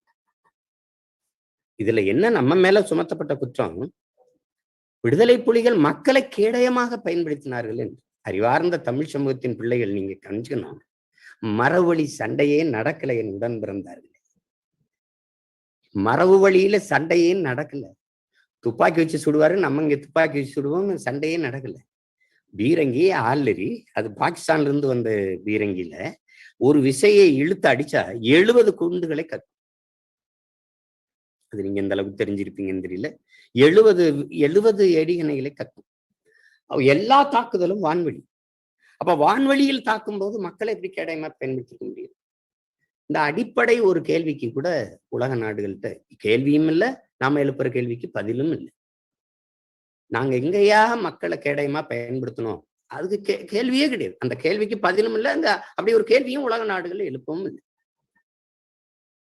கடைசியா என்ன சொல்லிடுச்சு ஐநா, அது போர் குற்றம், அதுக்கான விசாரணையை அந்த நாடே விசாரிச்சுக்கிட்டு அது தீர்ப்பு சொல்லிக்கலாம். எவன் கொலை செஞ்சானோ அவனே அதுக்கு அந்த குற்றத்துக்கான விசாரணை நடத்தி அவனே தண்டனை கொடுத்துக்கலாம். அதான் கடைசியா சொல்லிடுச்சு. இப்ப அதான் கடைசி முடிவை தான். இப்ப யார் போர் யார் நடத்தினானோ அவனே அதுக்கான விசாரணையை நடத்திக்கலாம். அது இதெல்லாம் மறந்துடக்கூடாது. தமிழ் இளம் தலைமுறையினர், என்னிலும் இளைய என் தம்பி தங்கைகள், இதை மறந்துடக்கூடாது. நம்ம அந்த 2008 2009 அந்த காலகட்டத்துல நம்ம இனம் சிந்திய ரத்தத்தையும் கண்ணீரையும், நம் மக்கள் எழுப்பிய கதறலையும், இந்த வலியையும் கடந்து போயிடக்கூடாது, மறந்துடக்கூடாது. ஏன்னா அது வந்து அதை கடத்திட்டு போறதுக்கும் மறந்து அதுல இருந்து கடத்தி இந்த மக்களை கடத்தி கொண்டு போறதுக்குத்தான வேலைகள் தான் சர்வதேச நாடுகள் எல்லாம் நடக்குது. அதுல இருந்து என்னிலும் இளைய என் தம்பி தங்கையில் உடன் பிறந்தார்கள்.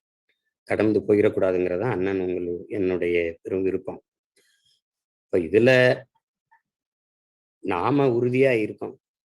அங்க நடந்தது இனப்படுகொலை, அழித்தொழிக்கப்பட்டது தமிழ் இனம், அழித்து ஒழித்தது சிங்களம், இறந்தது முழுக்க தமிழர்கள். அதனால நாங்க அங்க நடந்தது இனப்படுகொலை என்பதில் நாங்க உறுதியாகி இருக்கோம். இன்னைக்கு சர்வதேச சமூகம் ஏற்குதோ ஏற்கலையோ, நிரூபிக்க முடியுதோ இல்லையோ, ஆனால் உறுதியாக நாம நிரூபிப்போம்.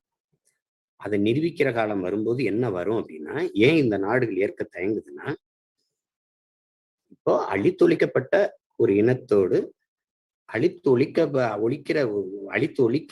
ஒழித்த இனத்தோடு அழித்தொழிக்கப்பட்ட இனம் இணைந்து வாழ்வது சாத்தியமில்லை அப்படின்னா, அப்ப பொது வாக்கெடுப்பு ரெஃபரண்டம் என்று வந்துடும். அப்ப பொது வாக்கெடுப்புன்னு வரும்போது தனித்தமிழ் ஈழமாக மீள்கிறீர்களா, ஒற்றை இலங்கைக்குள் வாழ்கிறீர்களா என்ற கருத்தை வச்சு வாக்கெடுப்பு வரும்போது தமிழர்களுக்குள்ள ஒரு கேள்வி வரும்போது, தமிழர்கள் ஒரே இலங்கைக்குள் வாழ்றோமா தனித்தமிழ் ஈழமா மீள்றமான்னு வரும்போது தமிழ்த்தமிழ் ஈழமா மீள்றோம்னு வாக்கு செலுத்திட்டா முடிஞ்சிடும். அந்த இடத்துக்கு போக விட்டுறக்கூடாது. இனப்படுகொலைனாவே இனப்படுகொலை செய்த ஒரு இனத்தோடு எப்படி இனப்படுகொலை அழித்தொழிக்கப்பட்ட இனம் இணைந்து வாழ்வதுங்கிற கேள்வி வந்துடும். அப்படிங்கறதுனாலதான் அந்த இனப்படுகொலை இல்லைன்னு உலக நாடுகள் திரும்ப திரும்ப பேசிட்டு காரணம் இதுதான் காரணம். நாம திரும்ப திரும்ப அதையே பேசுறதுக்கு காரணம் அதாங்க. அந்த பொது வாக்கெடுப்பு, அந்த ஆக சிறந்த அரசியல் தீர்வுக்கு நம்ம போகணும். நார்வே, ஸ்வீடன், கிழக்கு திமிர், மேற்கு திமிர், சேர்பியா, கொசோவா, இந்த நாடுகளுக்கு எப்படி வாக்கெடுப்பின் மூலம் விடுதலை அடைந்ததோ அதை நோக்கிய நகர்வுக்கு நம்ம போகணும்னா, நம்ம திரும்ப திரும்ப அங்க நடந்தது இனப்படுகொலைன்னு நம்ம சொல்லி நமக்கும் கீழே பின்வருகிற தலைமுறைக்கு இந்த உணர்வை கடத்தி அவர்களை இந்த உணர்வில் இருத்தி வலிமையான ஒரு அரசியல் நகர்வை நம்ம செய்து கொண்டு போகும் பட்சத்தில் தான் நமக்கான விடிவை நாம் பெற முடியும். அதுல நீங்க நம்பிக்கையோடு இருங்க. உங்க மகன் இன்று இல்லை, நாளை இல்லை, நாளை மறுநாள் உறுதியா வென்று வருவேன். நீங்க எந்த சிரமமும் உங்களுக்கு தரமாட்டேன். நானும் இந்த அதிகாரத்தை வைத்துக்கொண்டு பெரும் போராட்டத்தை செய்து உலகத்தின் கவனத்தை நான் திருப்பேன், நம்ம பக்கம் திருப்பேன். அதுல எந்த சந்தேகமும் உங்களுக்கு வேண்டியதில்லை. அதுல இன்னைக்கு நம்ம தோற்றுக்கலாம், நாளைக்கு இன்னொரு தேர்தல் இருக்கு, பாராளுமன்றம் இருக்கு, 26 இருக்குது, இன்னும் 4-5 வருஷம் தான் இருக்கு, 5 வருஷம். அதுக்குள்ள அசாத்திய வலிமை பெற்று நான் வென்று வருவேன். ஒரு நாள் இந்த நிலத்தையும் அதிகாரத்தையும் கைப்பற்றி பன்னாட்டு சமூகத்தை இந்த நம் கருத்தியலின் பக்கம் திருப்புறனா இல்லையான்னு மட்டும் நீங்க பாருங்க. நம்பிக்கையோடு இருங்க, எதை பற்றியும் சிந்திக்காதீங்க. இனப்படுகொலை காலம், துயரம் தோய்ந்த ஒரு நாட்கள். மற்றவர்களுக்கு எப்படின்னு தெரியல, எனக்கு கடைசி காலத்துல அந்த நிலத்துல நின்று இந்த தமிழ்நாட்டிற்கு வந்த மகன் நான் தான் இருக்கேன். எனக்கு எல்லாமே செய்தியில் இல்லை, எல்லாமே நிஜம். அதுல அந்த வழியை மறக்காம இருக்கணும்னு நினைக்கிறேன். நான் இருப்பேன், எப்பவும் இருப்பேன். அதை என்னிலும் இல்லை என் தம்பி தங்களுக்கு கடத்தணும்னு நினைக்கிறேன். இது நம்ம அப்படி சாதாரணமா விட்டுட்டு போக முடியாது.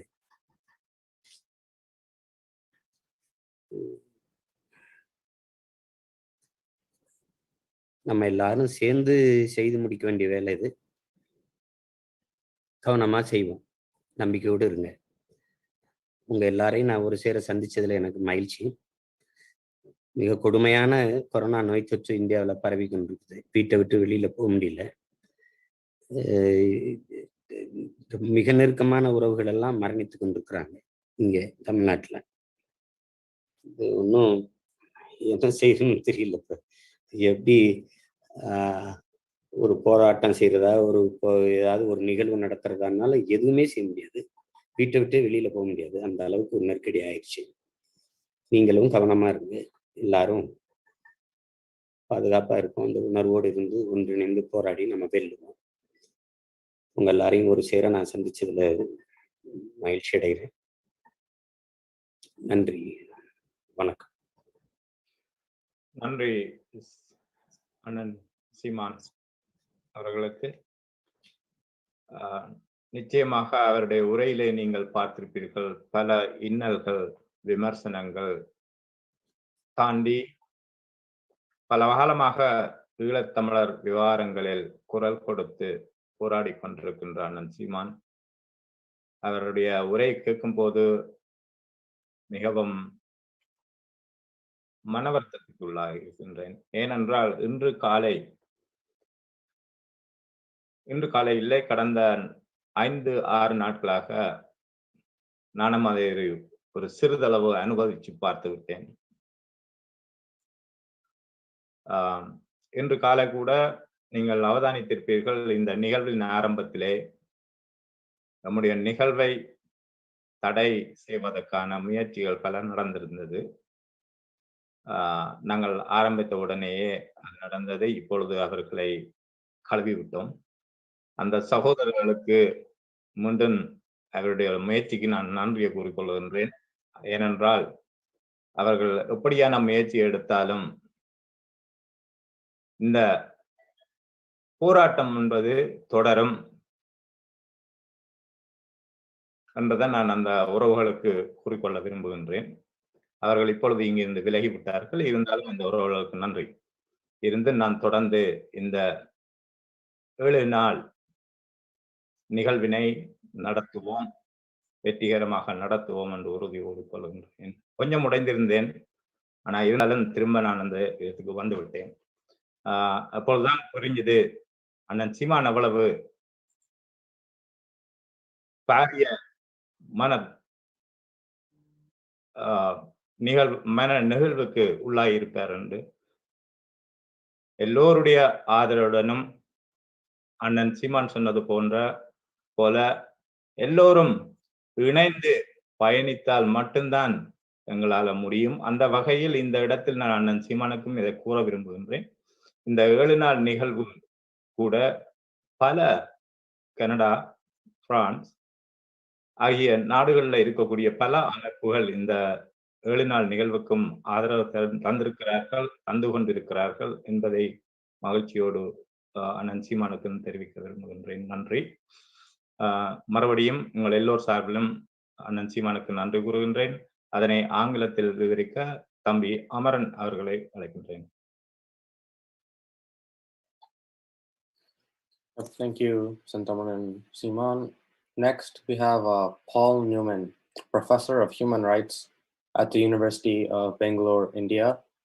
He participated in the Permanent People's Tribunal on War Crimes against Sri Lanka, and in 2012, the United Nations Human Rights Council sessions in Geneva. இப்பொழுது டாக்டர் பால் நியூமன் பெங்களூரில் இருந்து நம்மோடு இணைந்திருக்கின்றார். அவருடைய சில வார்த்தைகளையும் இங்கு கேட்போமாக. அந்த நேரத்தில் ஒரு சிறு வேண்டுகோள் ஒன்றை அண்ணன் இருக்கின்றேன். அண்ணன் சீமான் சொன்ன விடயங்கள், சில முக்கியமான விடயங்களை ஆங்கிலத்தில் கூற முடியுமா உங்களுடைய ஆரம்பிக்கிறதுக்கு முன்பு? டாக்டர் பால் நியூமன். விமல், வணக்கம். வணக்கம். வணக்கம்.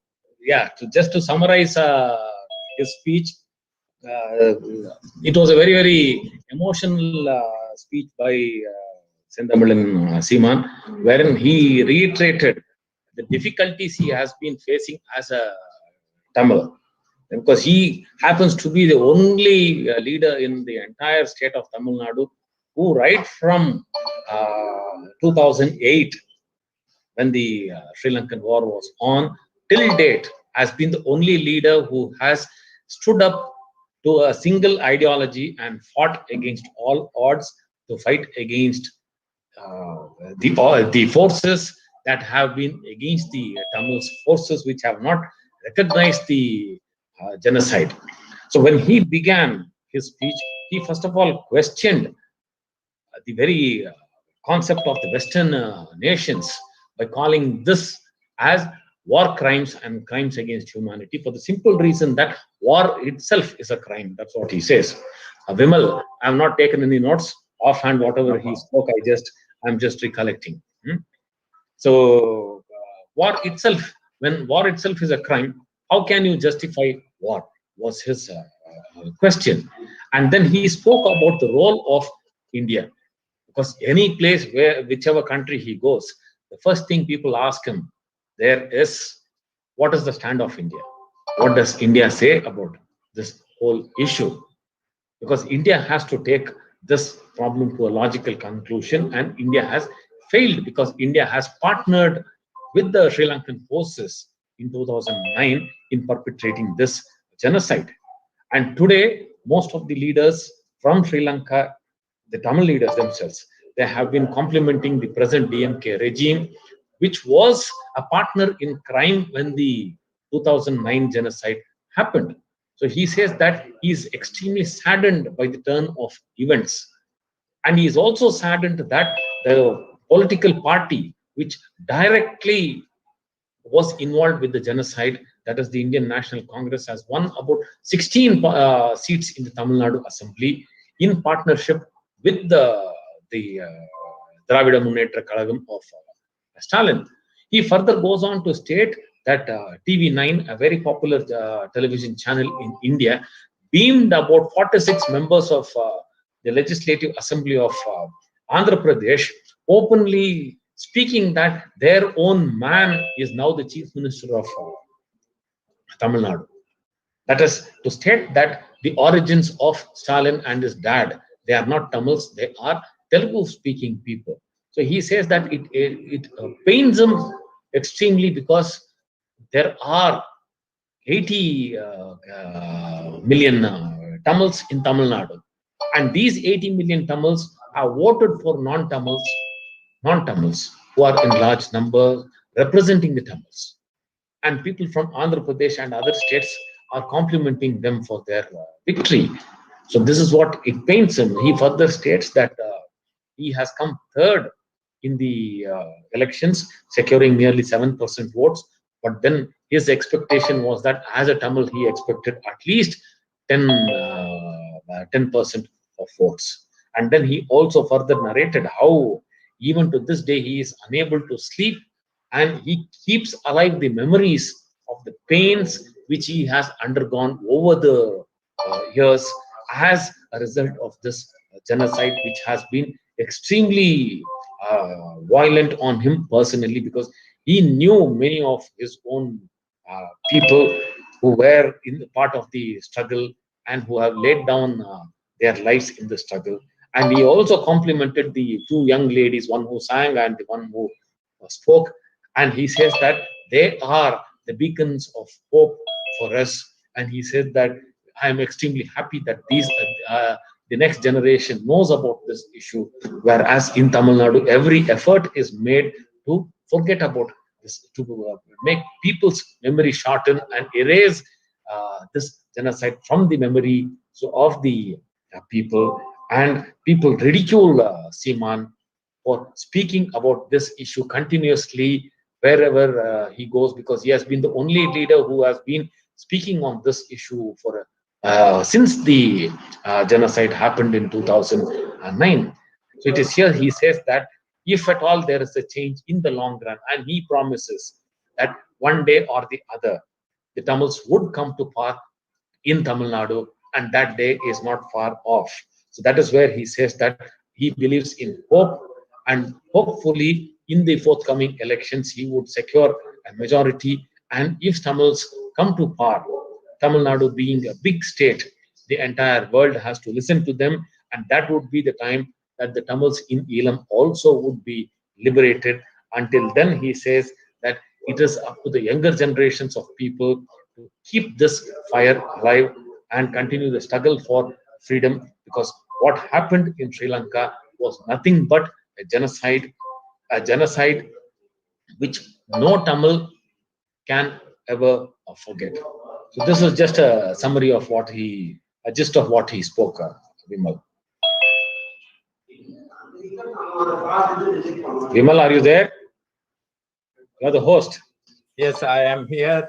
Thank you so much for explaining what Simon Anna has spoken in English. And now you have 3 minutes to talk or say a few words from your. Okay. Yeah. அனைத்து தமிழ் சொந்தங்களுக்கும் உறவுகளுக்கும் அன்பான வணக்கம். எங்களுக்கு இங்க 9:45 நிமிடங்கள் 9:45 ஆக போகின்றது. நான் தமிழ்ல பேசினேன், அதை டிரான்ஸ்லேட் பண்றதுக்கு இன்னொருத்தர் மொழி மாற்றம் செய்வதற்கு இன்னொருத்தர் தேவைப்படும். அதனால நான் ஆங்கிலத்திலேயே உரையாடுறேன். யாருக்காவது புரியவில்லை என்றால் நீங்கள் என்ன, நான் உரையை முடித்த பிறகு நீங்கள் கேட்கலாம். அதை டிரான்ஸ்லேட் பண்ண விமல் இருப்பேன்.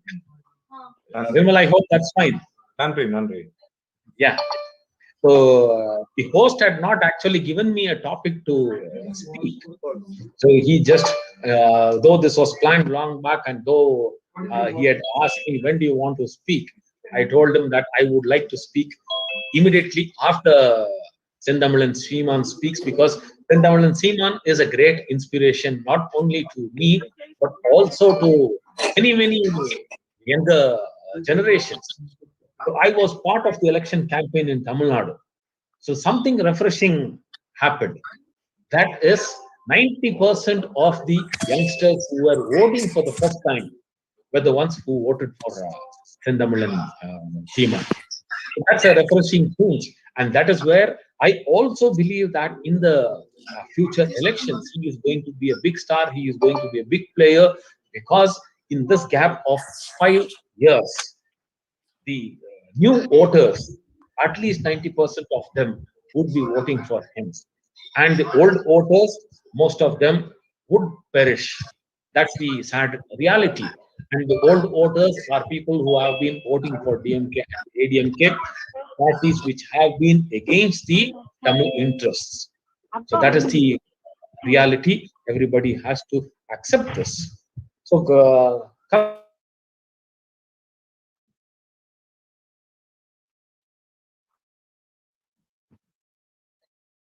Yeah, Dr. Paul, I think you're muted. no, somebody has muted. My hands are. I have not touched the laptop.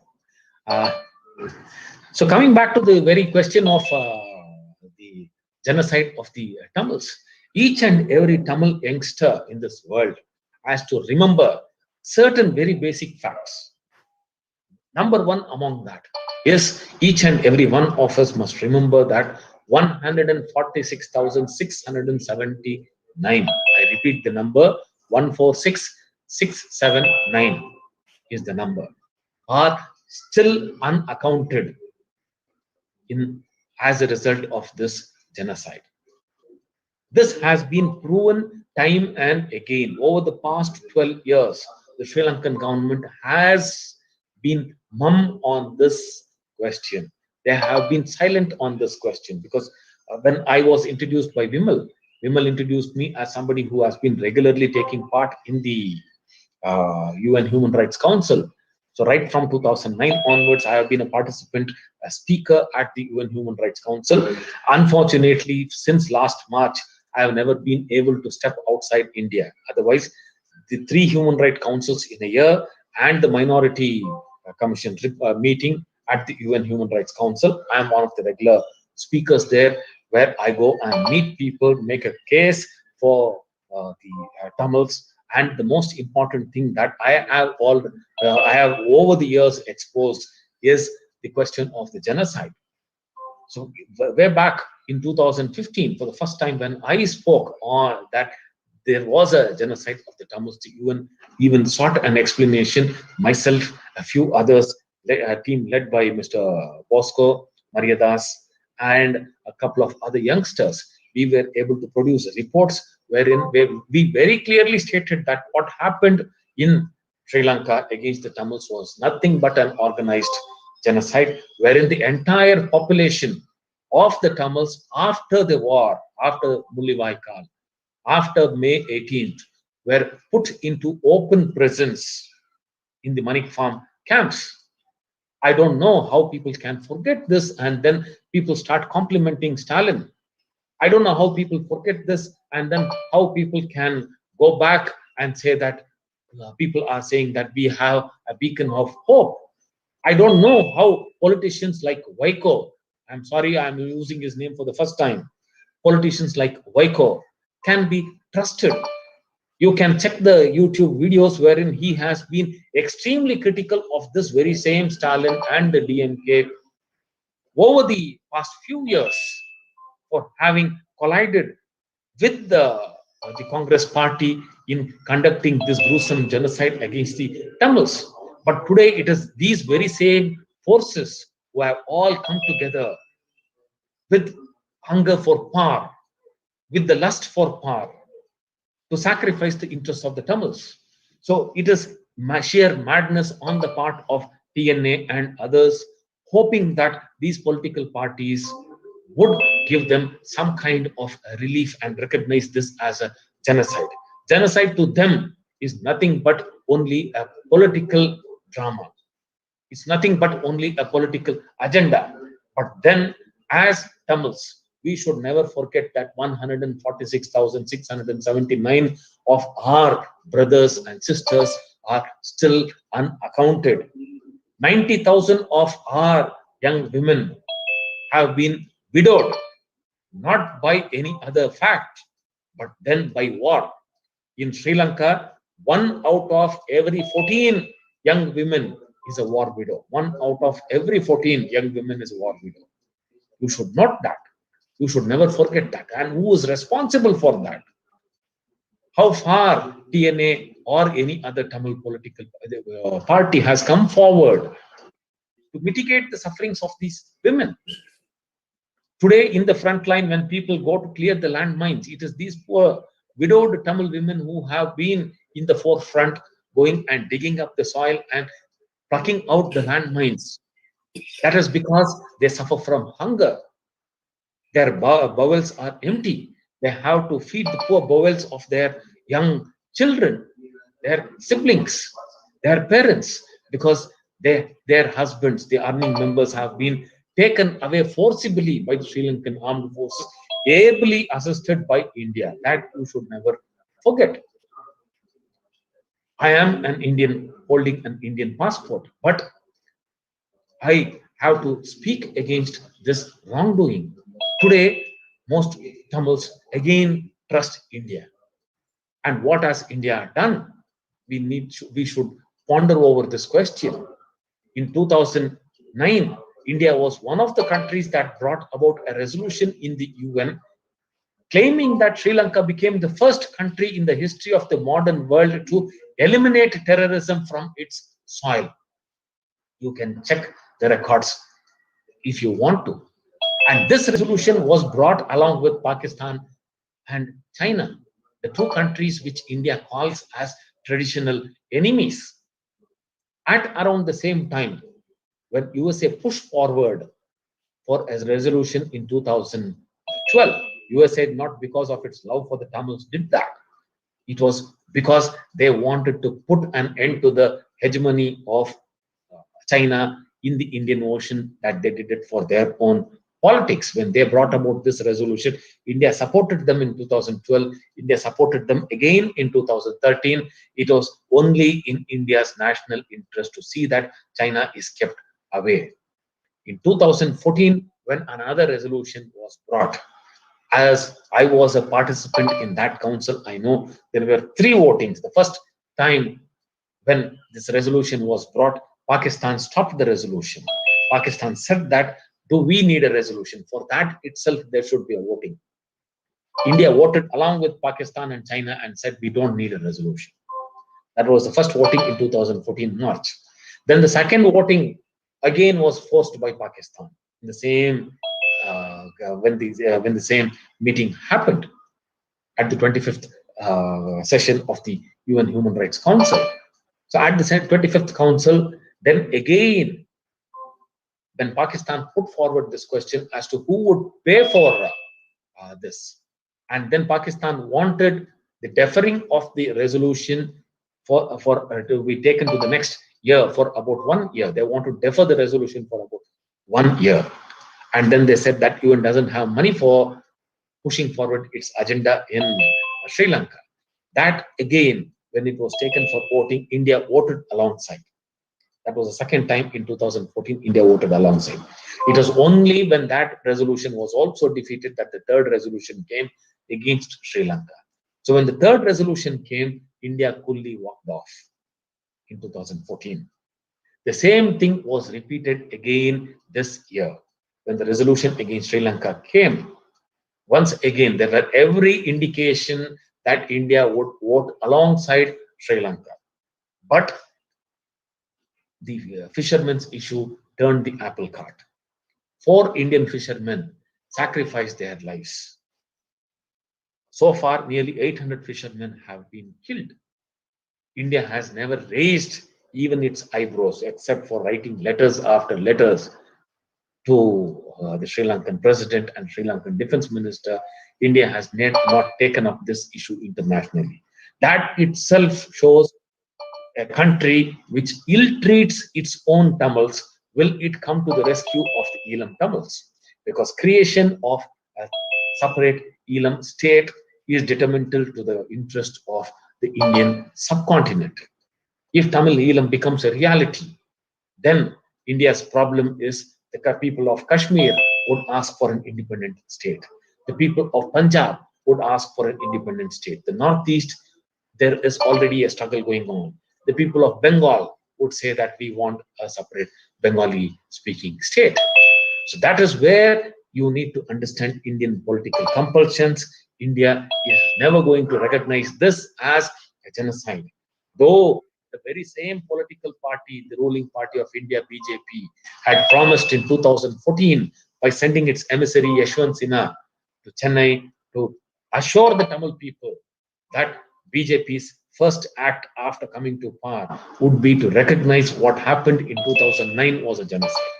But so far, BJP what it has done is it has even thrown out the very same gentleman, Yashwant Sinha, who said that what happened in Sri Lanka was a genocide.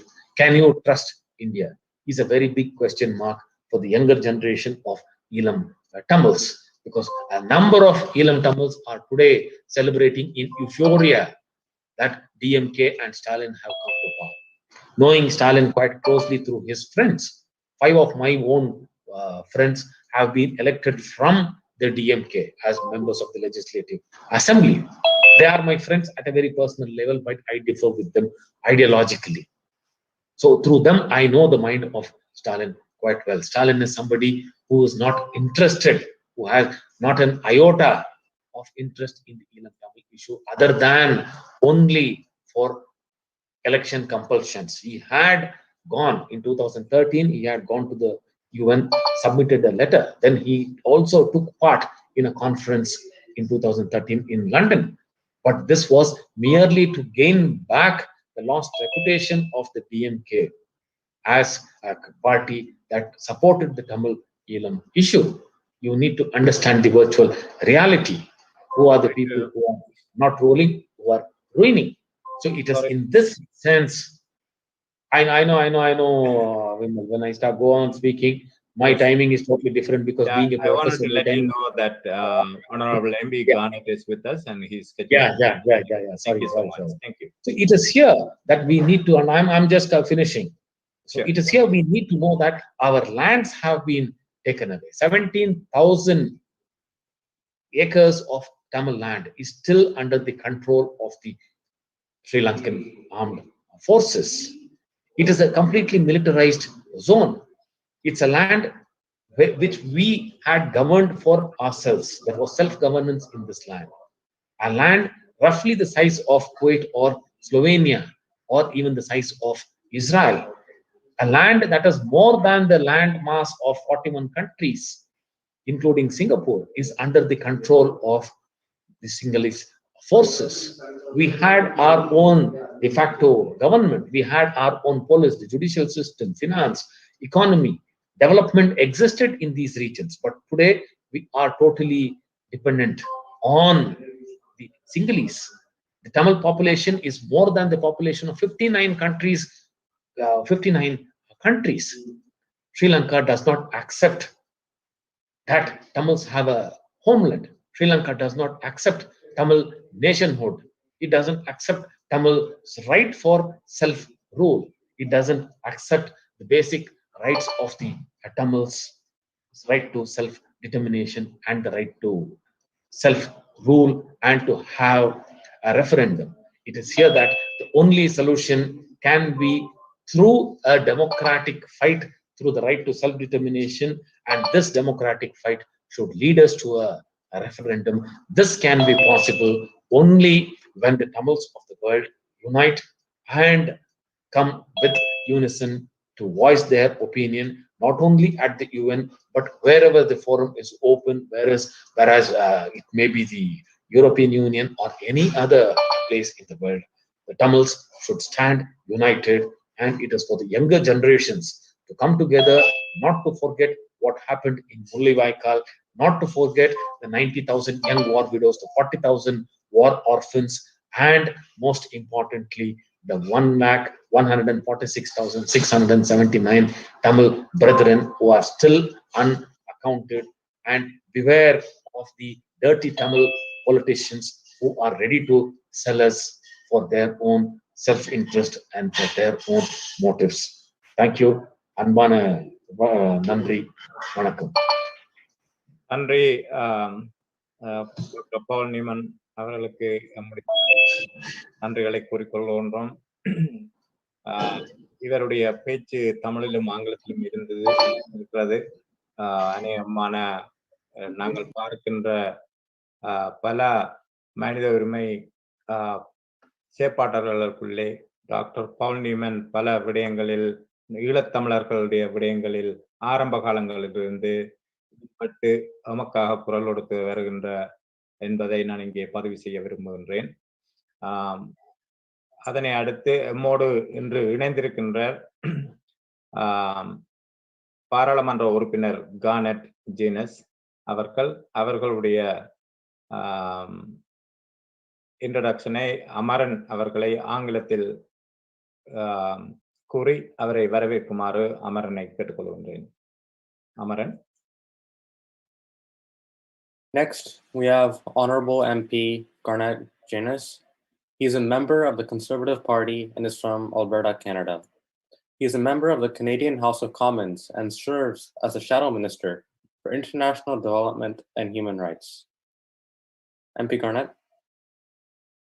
Well, thank you very much. I appreciate the opportunity to be here and address you in the context of this solemn commemoration.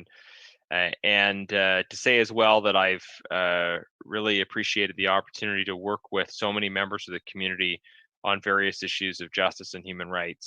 And I've seen how the Tamil community's commitment to justice and human rights extends to many issues throughout the world, including issues impacting other communities. And I want to share as well, for those of you who don't know, that I feel a close personal connection to the community because of my own family's experience. My grandmother was a Holocaust survivor, and I know many Canadians, whether it's Tamils, people from other parts of the world, who have a memory of experiences of mass atrocity and violence within their own family that really shapes their desire for Canada to play a stronger role standing up for justice and human rights on the world stage. I wanted to identify two issues of particular priority for ongoing advocacy with respect to the human rights of Tamils. And I would encourage all of you to be thinking about these issues and talking to your members of parliament on them as well. One is the call for an impartial, independent international investigation into identifying crimes committed at the end of the Sri Lankan Civil War as constituting genocide. There was a motion that I put forward at the Foreign Affairs Committee that was passed, and a motion adopted in the House of Commons that was passed, calling for that independent international investigation. But so far, despite right before that last election in the spring of 2019, all MPs, including Liberal MPs, supporting those resolutions, we haven't actually seen the Liberal government act on any of these issues. My Conservative colleague Arnold Viersen put forward a question, written question, seeking information about what advocacy the government had done around actually taking this motion of the House of Commons and bringing it forward into concrete advocacy at the United Nations. So in other words, what were our diplomats at the United Nations based on this motion, holding meetings, giving speeches, pushing for this independent investigation specifically on the genocide issue?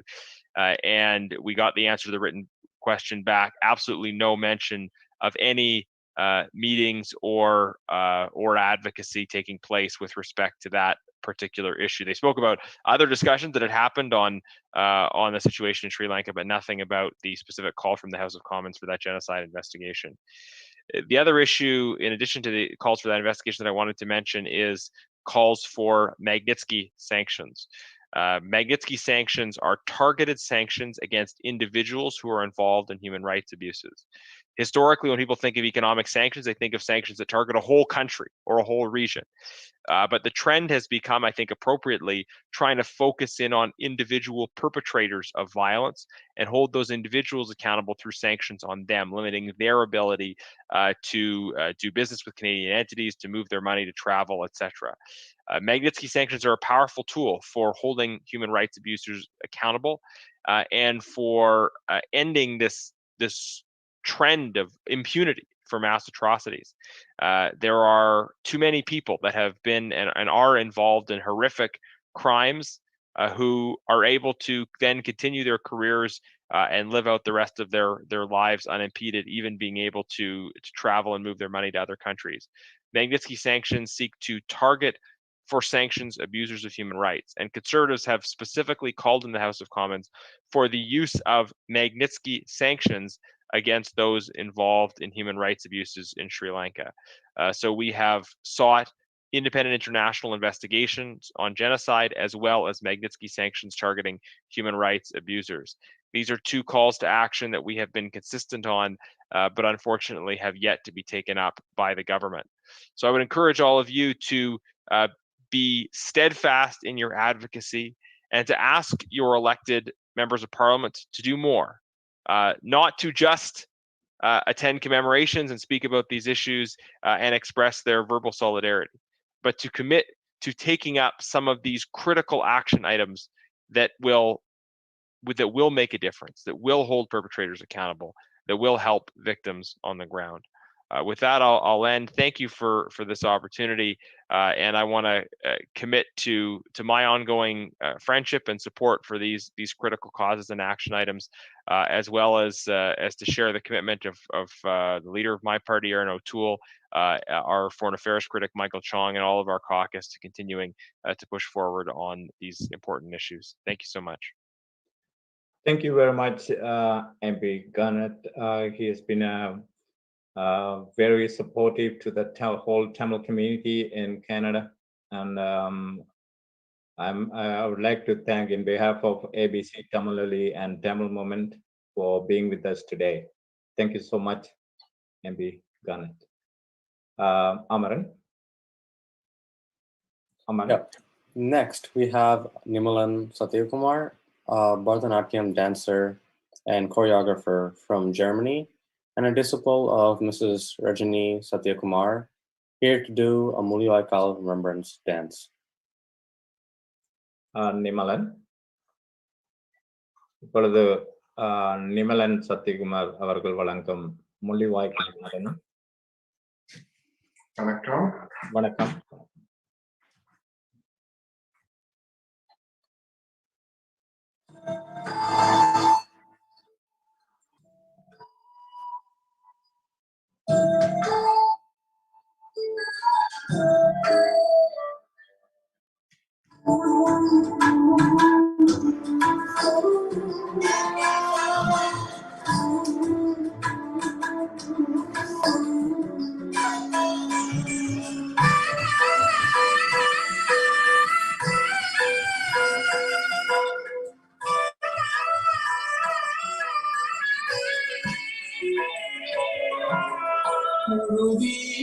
வடிந்த பொழுதுகளே நாம் குளறி அழுத இரவுகளே குருதி வடிந்த பொழுதுகளே நாம் குளறி அழுத இரவுகளே இறுதியில் வந்தது அழிவுகளே இறுதியில் நடந்தது அழிவுகளே இல்லையாயும் தீர்வுகளே சாகவந்தது எம்பினம் இங்கே சாதனை சுமப்பதேன் தினம் தினமே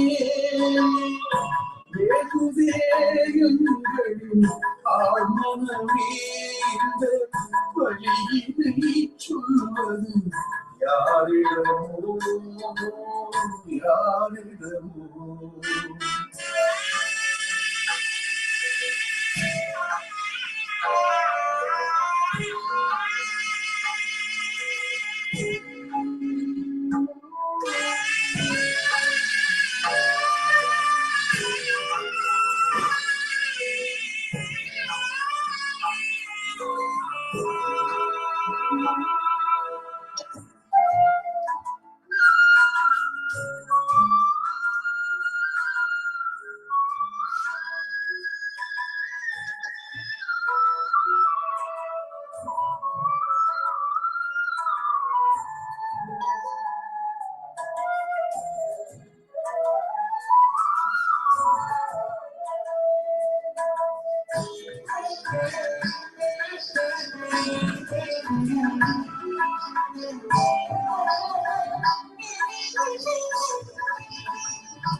வெற்றிகள் பெற்று நாம் வாழ்வதற்கு நமக்கு இருந்தது தருணங்கள்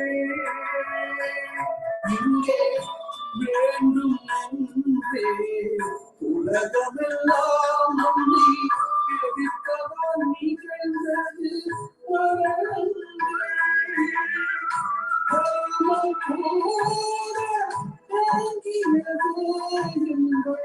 சாவென்று உலகமே தொடர்கிறது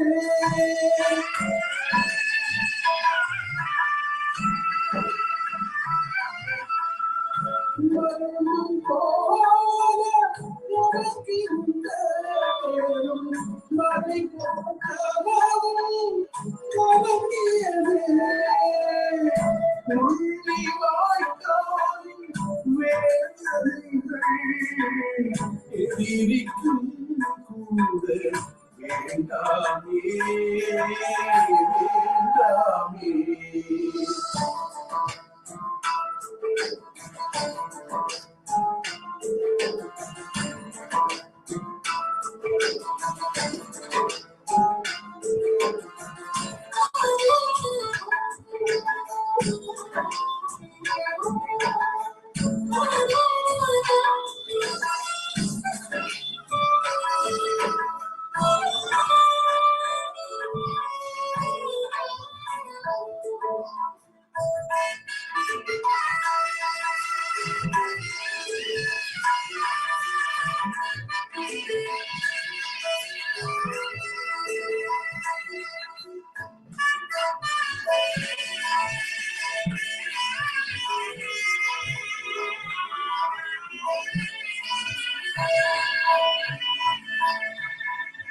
உலகப் பந்தில் எங்களுக்கில்லையா நீதி நியாயங்கள் நாங்கள் கலகம் செய்த தடைப்பட்டால் இங்கே கரையும் உங்களின் சாயங்கள்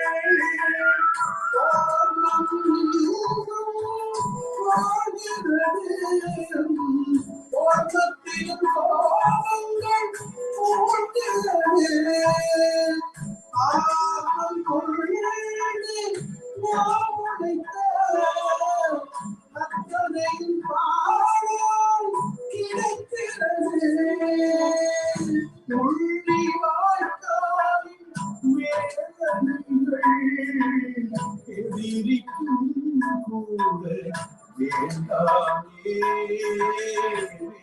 வேண்டாமே உறுதி வடிந்த பொழுதுகளே நாம் உளறி அழுத இரவுகளே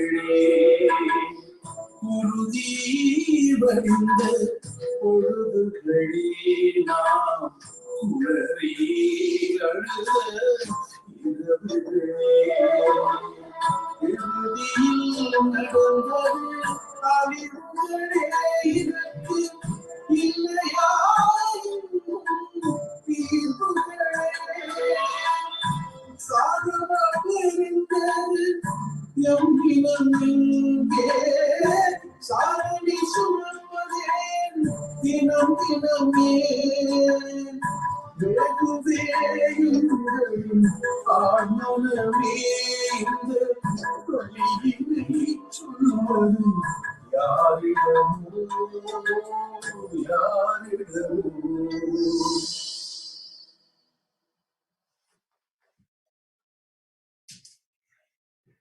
நன்றி நிமலன் அவர்களின் அருமையான உணர்வு பூர்வமான இந்த நடனத்தை வழங்கியதற்கு ஏபிசி தமிழொலி மற்றும் தமிழ் மூவ்மெண்ட் தமிழர் இயக்கம் சார்பிலும் நன்றி கூறிக்கொண்டு நாம் அடுத்த நிகழ்வுக்கு செல்லலாம்.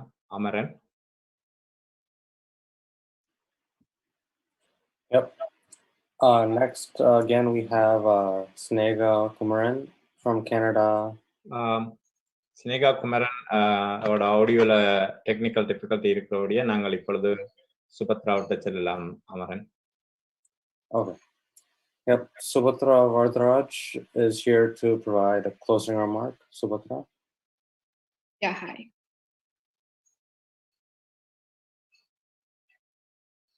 So as we all heard from our speakers today, what is happening in Sri Lanka and many other countries is absolutely unjustifiably brutal.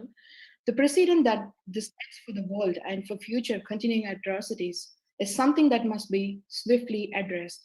It reminds the reality that the government of Sri Lanka is currently functioning as a dictatorial regime, wreaking destruction on any potential.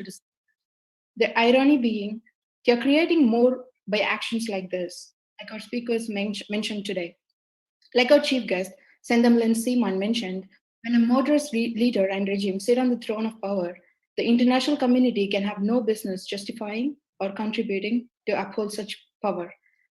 This is not a matter of interfering in another nation's affairs.